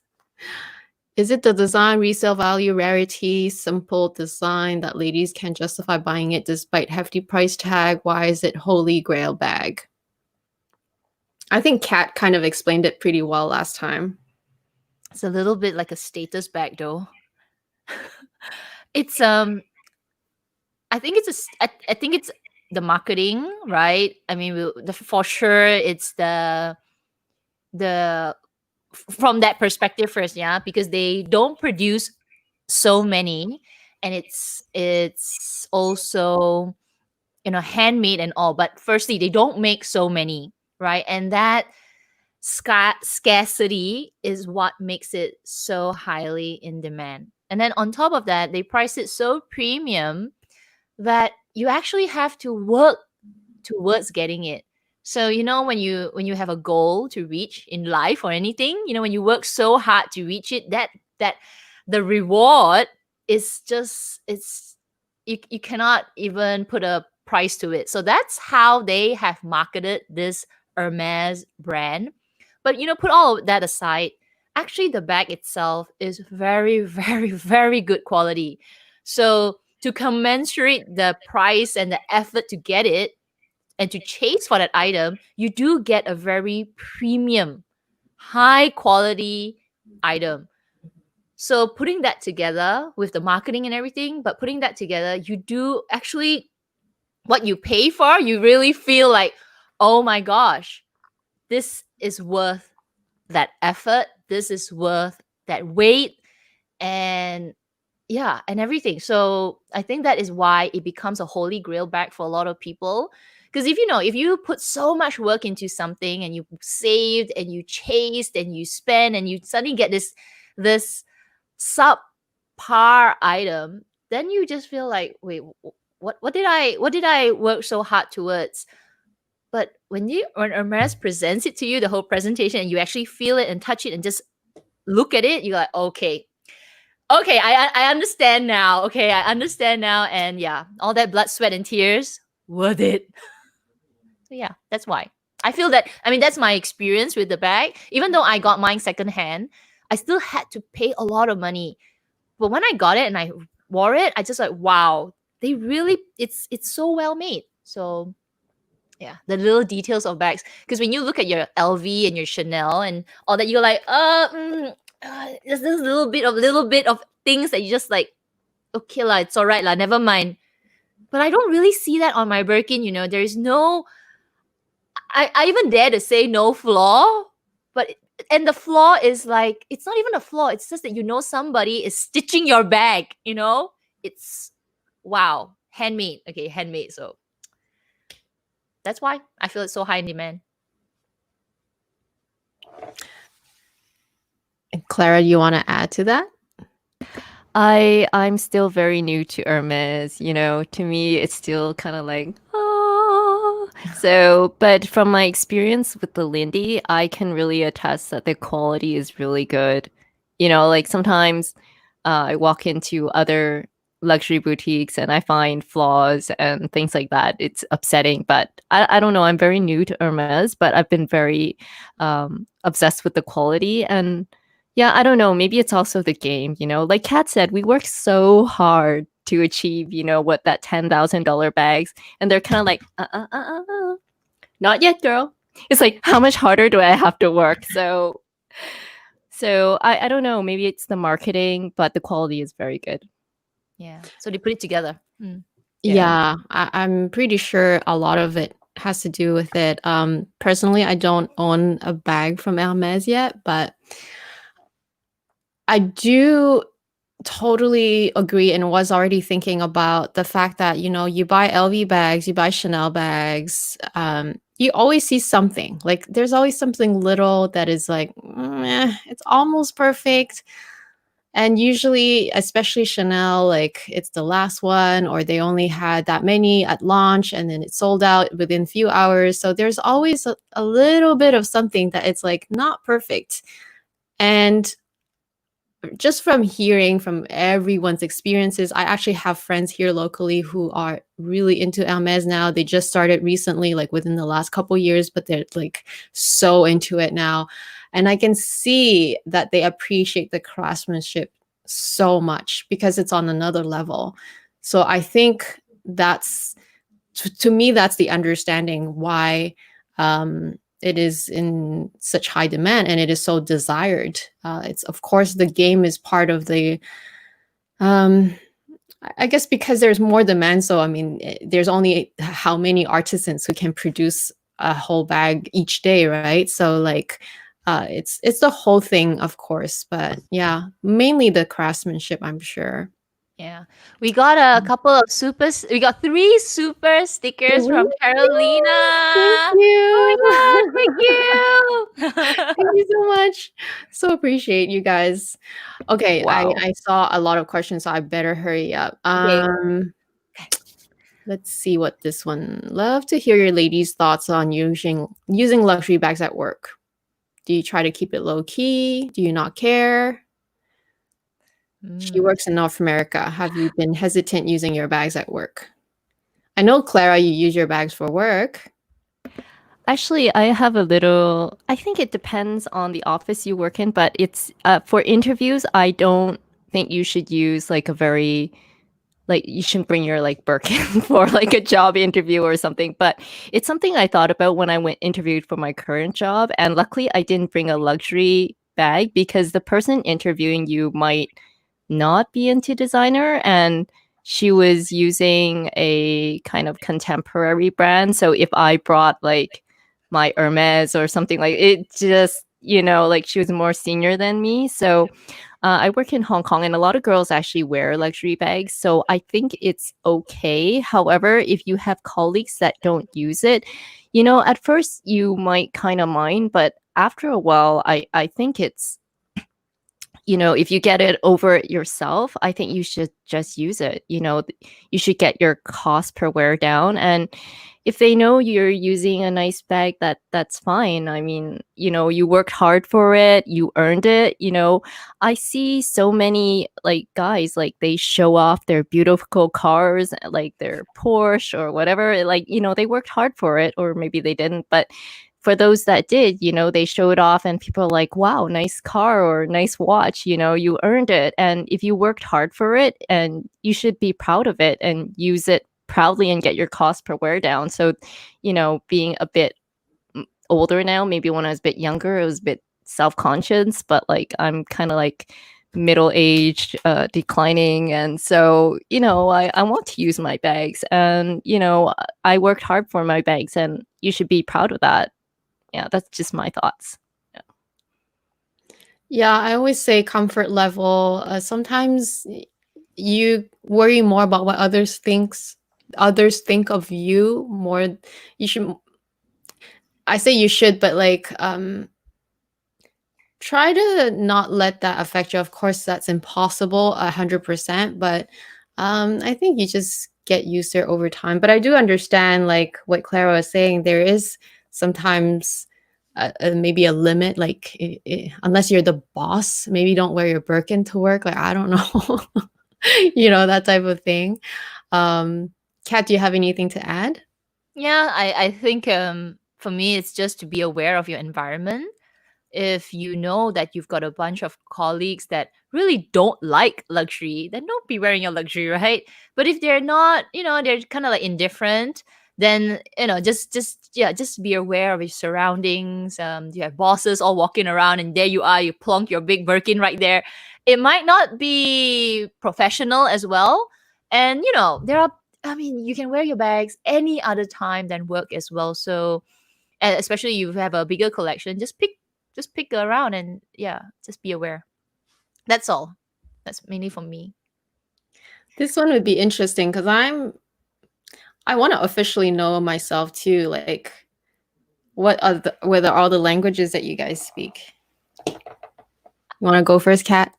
I speak 2 languages and 1 dialect. So I speak English, Malay, bahasa Melayu. So I can speak. So saya boleh cakap bahasa Melayu. Kalau you boleh cakap bahasa Melayu, boleh lah. Tapi saya punya bahasa Melayu sekarang tak boleh. I just said that I can speak Malay, but right now my Malay is actually very bad. I haven't been really using it. And Cantonese. My Cantonese is also a bit 出嚟一笪一笪一笪咁樣唔得噶啦，要睇多啲嗰啲Hong Kong TVB 啊出嚟，then I can make my sentence 係咧你愛食咩？Because you don't practice it. I don't practice it often. So, but yeah, two languages, one dialect. What about you, Clara? So English, Canadian English, because I grew up in Vancouver. So my parents speak Cantonese, but I took Taiwanese Mandarin since I was 6. So I also speak Mandarin. I also speak with my grandparents. It's like an old Chinese dialect. It's called Taisan. Yeah, it sounds strange. It sounds like I'm always like yelling at people when I speak it, so I never use it. I also speak Japanese because I have a degree in Japanese, but I don't really haven't used it very much. I did study in Japan for a short period of time, so it's mainly used for my luxury shopping now and my holidays. And then I took French, but in school because it's required in Canada until grade 9. But it's awful. Like I wouldn't even try.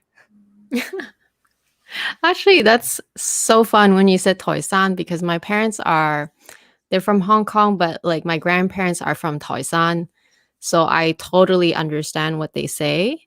I don't speak it myself, but I can like, have fun or like I can kind of count like those things.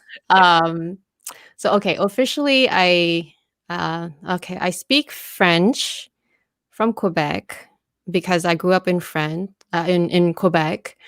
And then I pretty much attended French school from elementary till end of high school. And then I started learning English after that. So that's why my English it's not bad. I don't know if it's considered Canadian. I guess it's Canadian English, but I always feel like I'm not as, what's the word? Perfect? I don't want to say not sound fluent. fine to I'm me. fluent. Huh? You sound fluent to me. You sound perfect. Oh, thank you. I guess I'm really hard on myself because I had a French accent before, believe it or not. And I worked really hard to get rid of it. And sometimes some words, I still say it a little French just because I'm not sure. Okay, French, English, Cantonese, because that's my mother tongue. Toisanhua, so that's like the second Chinese dialect. I do know Mandarin, but it's not really Taiwanese Mandarin or even mainland Mandarin. It's just because I picked it up from friends, and so it's just whatever Mandarin.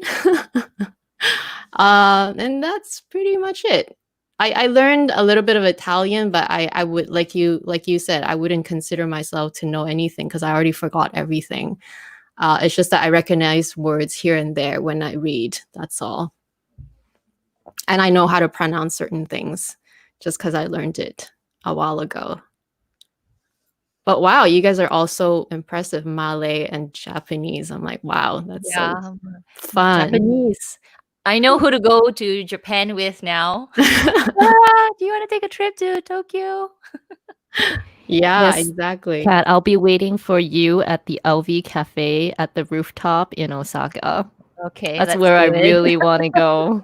It's like a new LV Cafe on the rooftop in Osaka in one of the large department stores. Looks so cool. Okay, so Jessie is asking, what do you guys have a limit on how many bags is too many?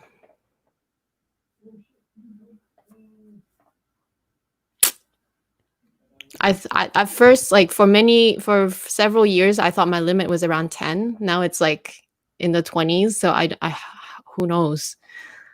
It just grows over time for me. I don't want to go over too many. Like at one point I might feel overwhelmed and I would want to just like, okay, calm down or like have the sales like one in, one out type of thing. Yeah. I think the limit is a little bit hard to put a number to it. I think it's when you feel overwhelmed, and that can be any number. Some people feel overwhelmed at 5. They're like, oh my God, I got 5 bags. I can't do anything.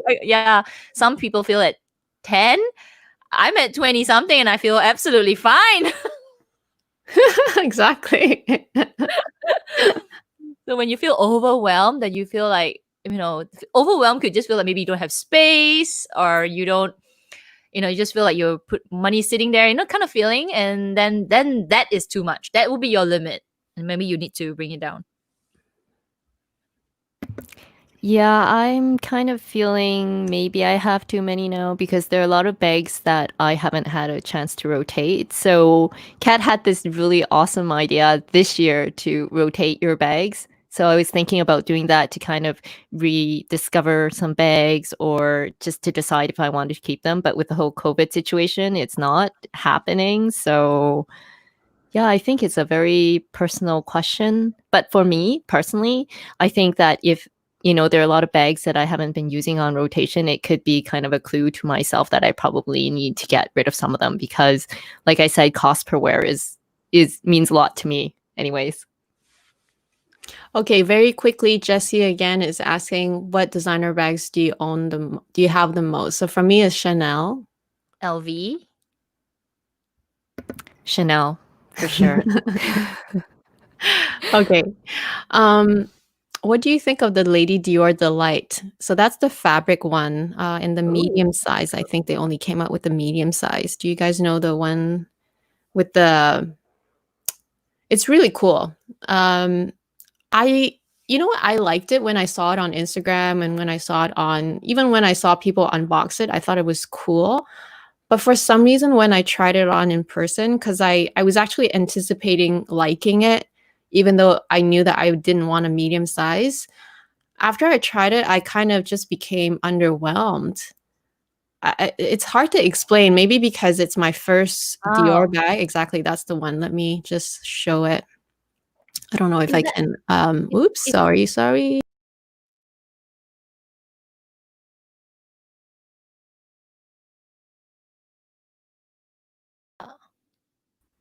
So, yeah. So basically, yeah, I don't know why I was underwhelmed when I went ahead and tried it. It's not anything to do with like the craftsmanship being bad or anything like that. It's just maybe because of the fact that I guess I was looking forward to a leather one and my first one. And so when I tried on this one, even though I was really looking forward to it, I did not like it as much. Did you guys try it? Did you guys see it? No, not in real life. I haven't seen it in real life, but the embroidery is really gorgeous. Yes. So I think that if you have a lot of leather bags already, it could be something you can add to it unless you really love fabric bags. But for me, like I would be very worried about like getting spaghetti sauce on it, getting rain on it, and things like that because I'm just very clumsy in general.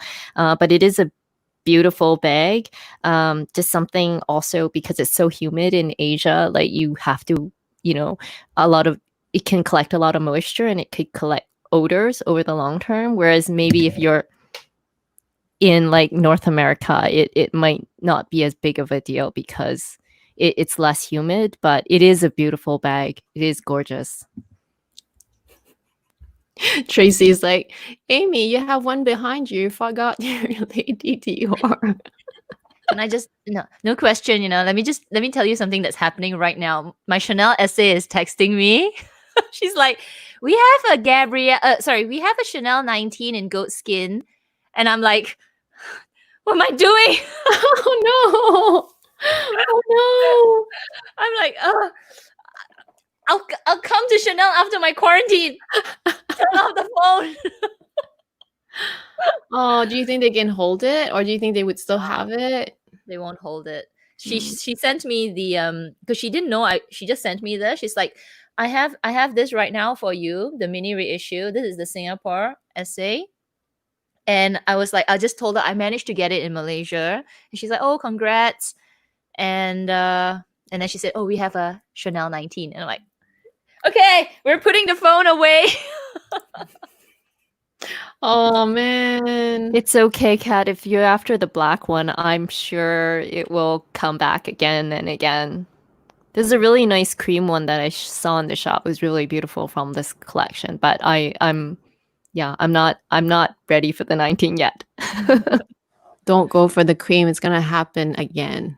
Yeah, no more. Like no your more Gabrielle. no. Learn my lesson. But I do think that the Chanel 19 leather is gonna be a bit better. But still, don't go for the cream. Go for the black. Gina is asking, how many bags do you ladies own that you most definitely cannot live without? How many? Wow, I have to count. How? So Um, it's like, oh, maybe it's like, how many would you keep forever? Yeah, I guess so. Yeah. Right. 3. Just like my video. 3. Wow, tough one. 1 for daily use, 1 for work, and 1 for travel. You're So so minimalist. Oh my gosh, I feel bad. I'm gonna say 7, like I did last time, because I literally count 7. Chanel Gabrielle, Chanel Mini, Chanel 19, bucket bag. I want to include my Dior, and I want to include my LV pandemic bag. Actually, there's missing one. Where's the other one? Anyway, yeah, 6 or 7. It cannot be 3. How can it be 3? I was about to like say 10 I or gotta stand by something. my video. Hey, 10 is still below average. But I feel like you need at least 1 for work, 2 for day, 1 for night, 1 for travel, and you know, and depending on how much you need to carry, sometimes you need a tote. Yeah, there's I just feel that it's around 10, but I think that's allowed. It's still like below average. Is average in this live stream and of people who follow us is above 20. That's average. Actually, 10 is a good number. You know why? Because for a long time, my collection was at 10, like 9 or 10. Mind you, at the time, I had many bags that it was not really suitable for me. But I do think that 10 is like kind of like the perfect number, you know, because you have a little bit of everything. You won't run out of like of an option for any occasions almost. True. I feel. I don't know. I can't be as minimalist as you, Kat. I gotta stand by my video. 3. Okay, so this is cutting off. This is cutting off. Oh, this is not any better. Okay, well. Oh well. Kimberly, I've recently purchased a Loewe puzzle mini. She's super pleased that it fits as much as a Chanel medium. What is the bag that surprised you the most with how much it fits inside? Ooh. Oh. I think for me, the Gabrielle was the most surprising because, like, you know, I always liked the shape when it first came out. I wasn't as certain about the size when it first came out, but when I started trying it, I realized the small was the one that I liked the most. But what really surprised me is how much it fits also. Like, it's a small bag. It is a mini bag, right? But it fits more than your typical classic mini. It fits, I think it fits the same amount as the Coco handle, but the Coco handle is slightly harder to get in and out of. So for me, the Gabrielle has been the most surprising, which is the reason why I like it so much. It was kind of like a by chance that I liked it that much. Practically speaking, I mean, you know. Yeah, for me, I would agree it's the Loewe, because it comes in like this rectangular, it has a large base. So anything with a really large base can generally carry more than it does. I think for me, other than the Loewe, also the Palm Springs Mini, I think packs a bunch. Yeah, that one was definitely very surprising for me. You can definitely put a lot in there. It looks really tiny. Yeah, I agree with that. Actually, yeah, that's even actually for this. When I first got it, I knew it was a little bit bigger. So having, like, for example, the front pocket, this one, I didn't know that it would fit my phone. So that was kind of surprising because I thought, oh, it's another mini pochette, right? The mini pochette, the one that you can buy separately. I thought, oh, it doesn't really fit much. But when I got it and I could fit my phone, I could fit my iPhone 6 Plus, it was awesome. So it's that outside. Okay. Yeah. Okay, some quick rounds because we have about a dozen minutes left before the 2 hour. Chanel 19 or Trendy CC? 9. I don't know. I like both. I like both. That's a hard question. But I'm gonna say 19 because I had the Trendy CC. Even though I love the design and I miss it, lambskin and everything, it's the compartments that Mm. it's something that I'm not a fan of because it has two big ones and one small one, which is something that do I want to go through that again? Whereas the trendy the 19 is like one whole. I love. Even if you've never tried it. I don't own either, so I don't know. I don't own either, so I don't know. But I think I'm probably more 19 than the Trendy CC, just for the same reason. You know, just one big black hole, and you can just see everything. Like, it's just easy. Okay, I totally agree about the practicality aspect of it, but I really like the look of the trendy, which is why it's driving me nuts, which is why I like it. Like, I want it. Okay, another quick round. 19 or Gabrielle? This is exactly what's happening through my phone right now. It's like, and I'm like, oh no, the 19. Yeah, do I want the 19 first or do I want the Gabrielle? Oh my gosh! For me, this one's really easy. For me, it's definitely the Gabrielle. Yeah.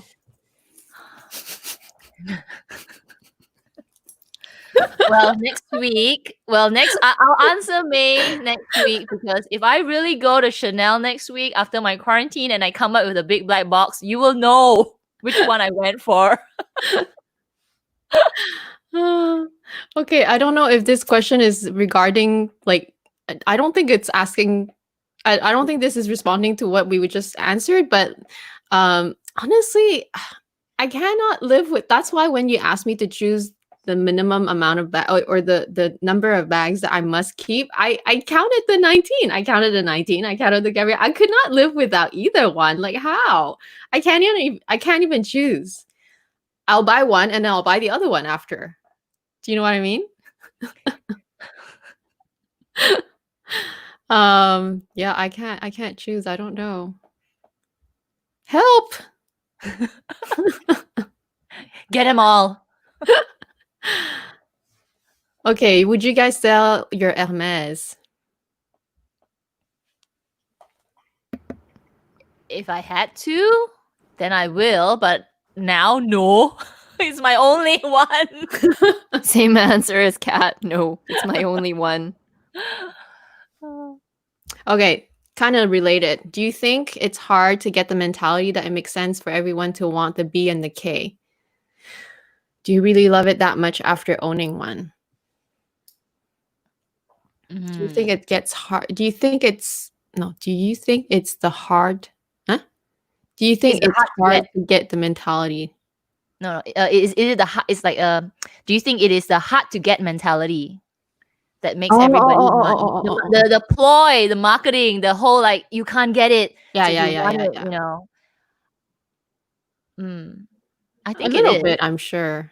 I'm sure it plays a big part of people wanting it because if you something that's unattainable, you naturally want to be part of it. It's you know, it's like you can't get into the cool crowd. You're like, oh, how do I get into the cool crowd?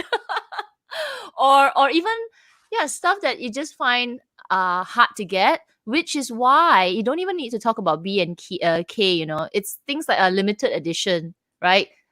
Small collection, small, few pieces. So that makes you feel like that it's scarce. So then you're like, oh, I want to get it. I want to try and get it. If I can, I get it. And now that I own one, I did a few videos about my Birkin. When I first got it, I couldn't believe it. I'm like, oh man, I managed to save so much money and just plonk into one bag. It was a bit of shock. Okay, that's a bit of a shock factor. It's the same as if, when you first buy from LV, then you go to Chanel, then there's that shock factor because it's a lot of money to put into a few pieces of leather, right? And I can't really distinguish whether that love is really love or just, is achieving a goal.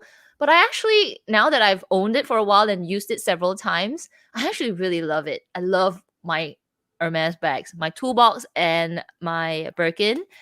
It's the quality. It's quality. I fell in love with the quality. It's just like, wow. Yeah, I don't know how it feels to own those bags. Like Cat owns it, but I can only imagine for me is the craftsmanship. That's the only thing that is attracting me because the hard to get, yeah, that actually deters me. But it's really the craftsmanship. I really want to just experience it. I just want to experience it. That's it for me. I don't know if you will have anything to add, Clara. I don't own a Birkin or Birkin or Kelly, but I do kind of understand what you mean by I think you need to experience it to know it. So yeah, I don't know. I don't own either. So Kat would probably be the best to answer that one. No, but actually, Clara, the Lindy that you have is a dark blue with gold, right? It's black and gold. It's actually a hard to get color as well, and people are actually, it's a very sought after combination. So yeah, it's I really love that bag. But I really love it. I still really love it. It's a very functional bag, and I use it almost every day for work, and I find it hard to switch out of. The thing about B&K is I have some question marks around the functionality for my lifestyle because the Birkin is just hand carry and the Kelly has a fussy cloth. So until I actually own and use it, I don't know. But for the Lindy, I already knew it was practical for my lifestyle. So I still really love it. Yeah. Okay, I'm not sure if I am the best person to answer this question, but definitely the pearl bag would be an amazing white bag option. It would be good to have it just because you can wear black and white. But aside from that, I do have the cocoa handle in kind of a very light gray, and that one almost looks like a white bag. And I actually really love that bag. It's my favorite cocoa handle because precisely of the color. What do you guys think? no more light colored bags from me personally. Not for a long time. Okay, I want to never say never, never say never, but just for a long time, it's fussier, and I wear a lot of jeans shorts. So unless it's a 100% top handle only, I wouldn't, because I would probably just be not so mindful, and I will just rub it against my shorts, and that's it again.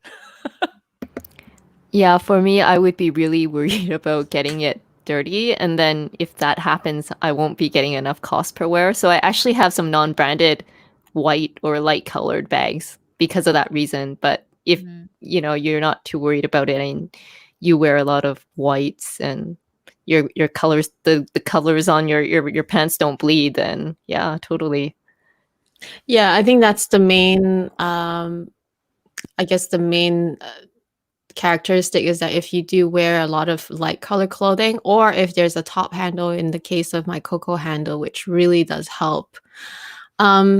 So this is a question for me. Do you have a specific design for the Birkin? Himalayan? Sure. No Himalayan.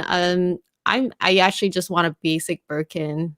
That's my, it's not even, that's my requirement. I just want it to be a neutral color. I don't want beige or any like the brown colors. Actually, I just want like, in the grays, in the black family, and just any color hardware.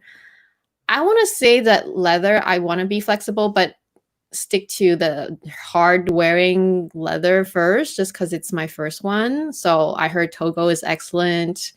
I heard good things about even Swift and all those other ones, but like I think Togo is probably the best way to go. I heard Clémence is very heavy, so that might not be very good for me. So there's, it's just a basic one. Honestly, I'm not that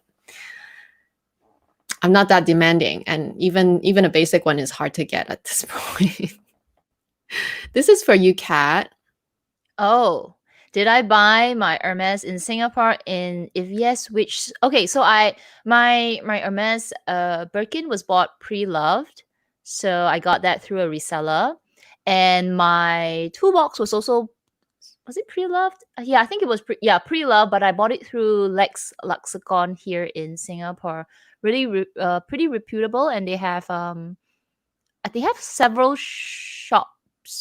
No, one big outlet right now. They have one shop where you can actually go there and see all the bags, which is something that I prefer. So yeah. This one is for you, Clara. Wow, most used Chanel bag. I would say is definitely probably my backpacks. Because I use them on weekends and I also use them when I go traveling. I do occasionally use it for work. I know it doesn't look very professional, but I don't care. I want to use it and get the cost per wear down. So probably my backpacks. Yeah, probably.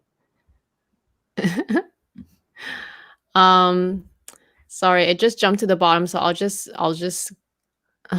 put a question from the bottom. This is kind of funny. This is kind of funny. Am I the only one who's not into Hermes? I wasn't into it for a long time, actually. You're not the only one. Cat, the Escale mini pochette, collector's item. Do you really use it? Okay, so I purchased this Escale collection early this year. It was actually, I think it would be a collector's item for me. It's very light in color, and I got it because I was sharing the story in my video.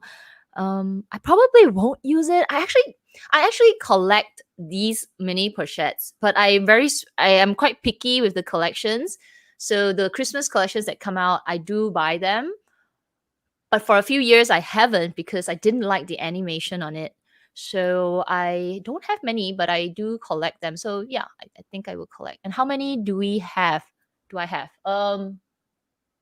think I have only three right now, I think. Or maybe two or three only. I don't have many because LV used to make really beautiful Christmas animations, but in the past few years, their Christmas animations are just a little bit not my style. They did one with animals. I was like, I don't really know if my polar bear is carrying my luggage, so I'm not really didn't really like that. And then 1 year they did it with I can't remember. One more year was what.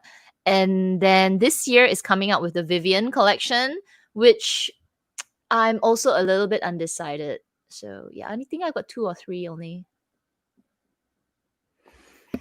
Okay, I think I'm getting to the end. This must be one of the last questions. Chanel mini reissue, medium flap. Which one would you choose? I'm gonna let Clara go. Oh my gosh, I'm such the reissue girl. Definitely reissue, hands down. The medium flap doesn't fit that much more than the mini reissue, and there are more ways to carry it. So from a practicality point of view, I do prefer the mini reissue because of the 4 grommets, the chain drop, everything is better to me. However, resale wise, maybe the medium flap is better, but definitely for me, the Chanel mini reissue without a doubt. I think I have to agree. I really like my mini reissue, even though mine is so much graffiti on it. It's such a special piece. I don't know. It's just it's stunning. Stunning. Don't sell it. It's really, really gorgeous, unique, one of a kind. Yeah, I think I saw all the questions. I mean, I might have seen. Actually, I'm seeing this.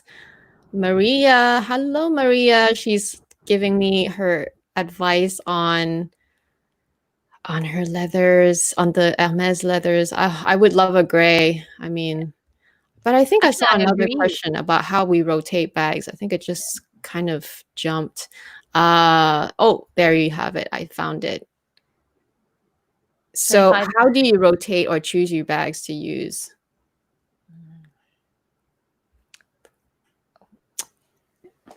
I think some of my bags don't get a lot of love.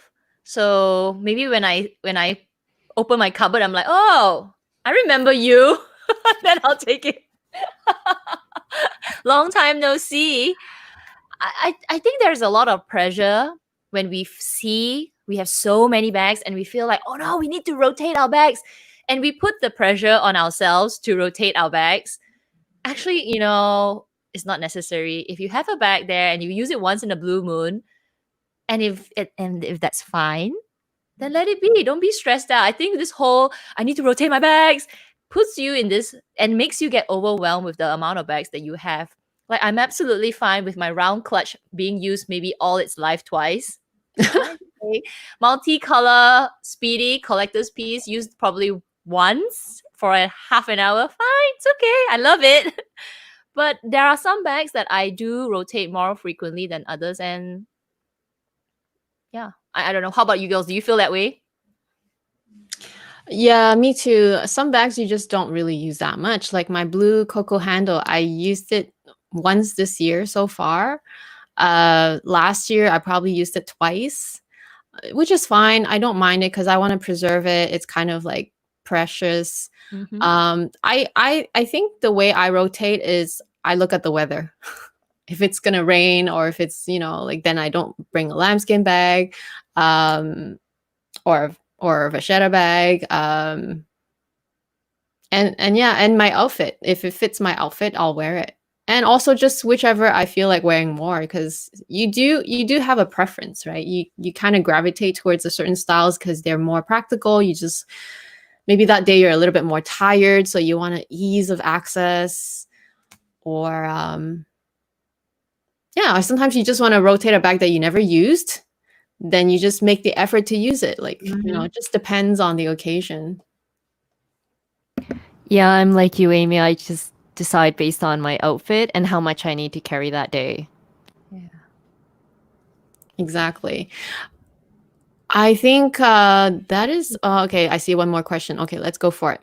Do you find the Chanel 19 heavy because of the chains? Goatskin or lambskin? Okay, so for me, so I own the small size. I don't find the small size heavy just because I use the top handle a lot. Like, I hold the 19 mostly by the top handle, believe it or not, even though it does have this heavier shoulder chain. I like having the chain dangle. It's fine, or tucked in. Goatskin or lambskin really doesn't really make a difference for me. I actually love mine, but mine happens to be lambskin.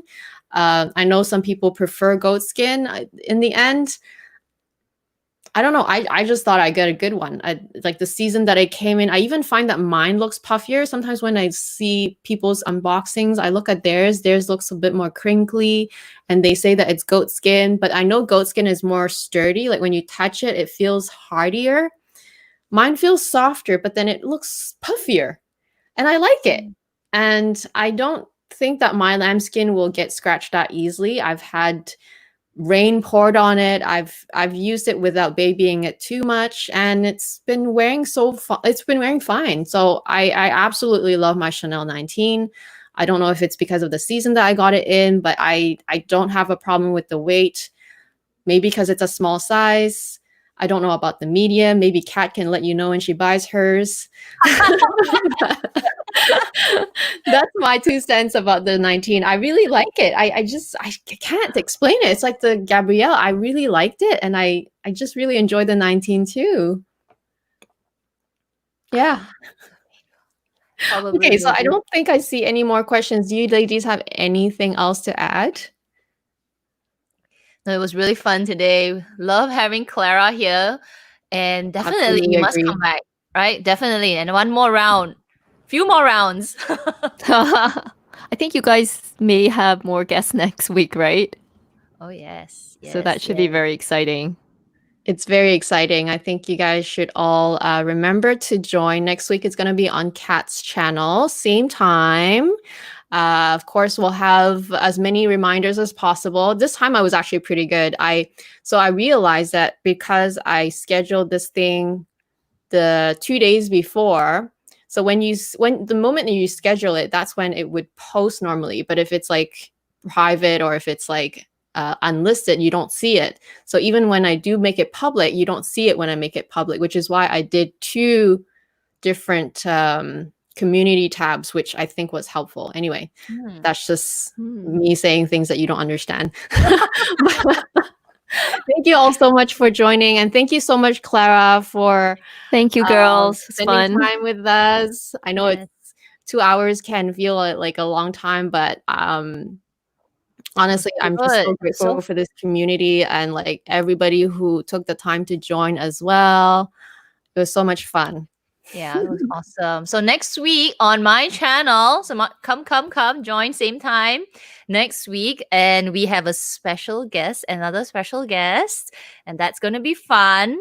That's gonna be. And this guest is also, wow, it's gonna blow your mind as well. Like, whoa, who is this? Who is this person?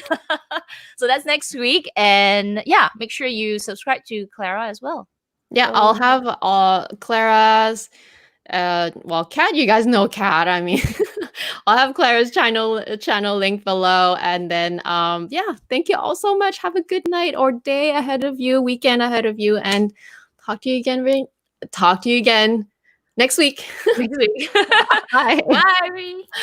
Bye, guys.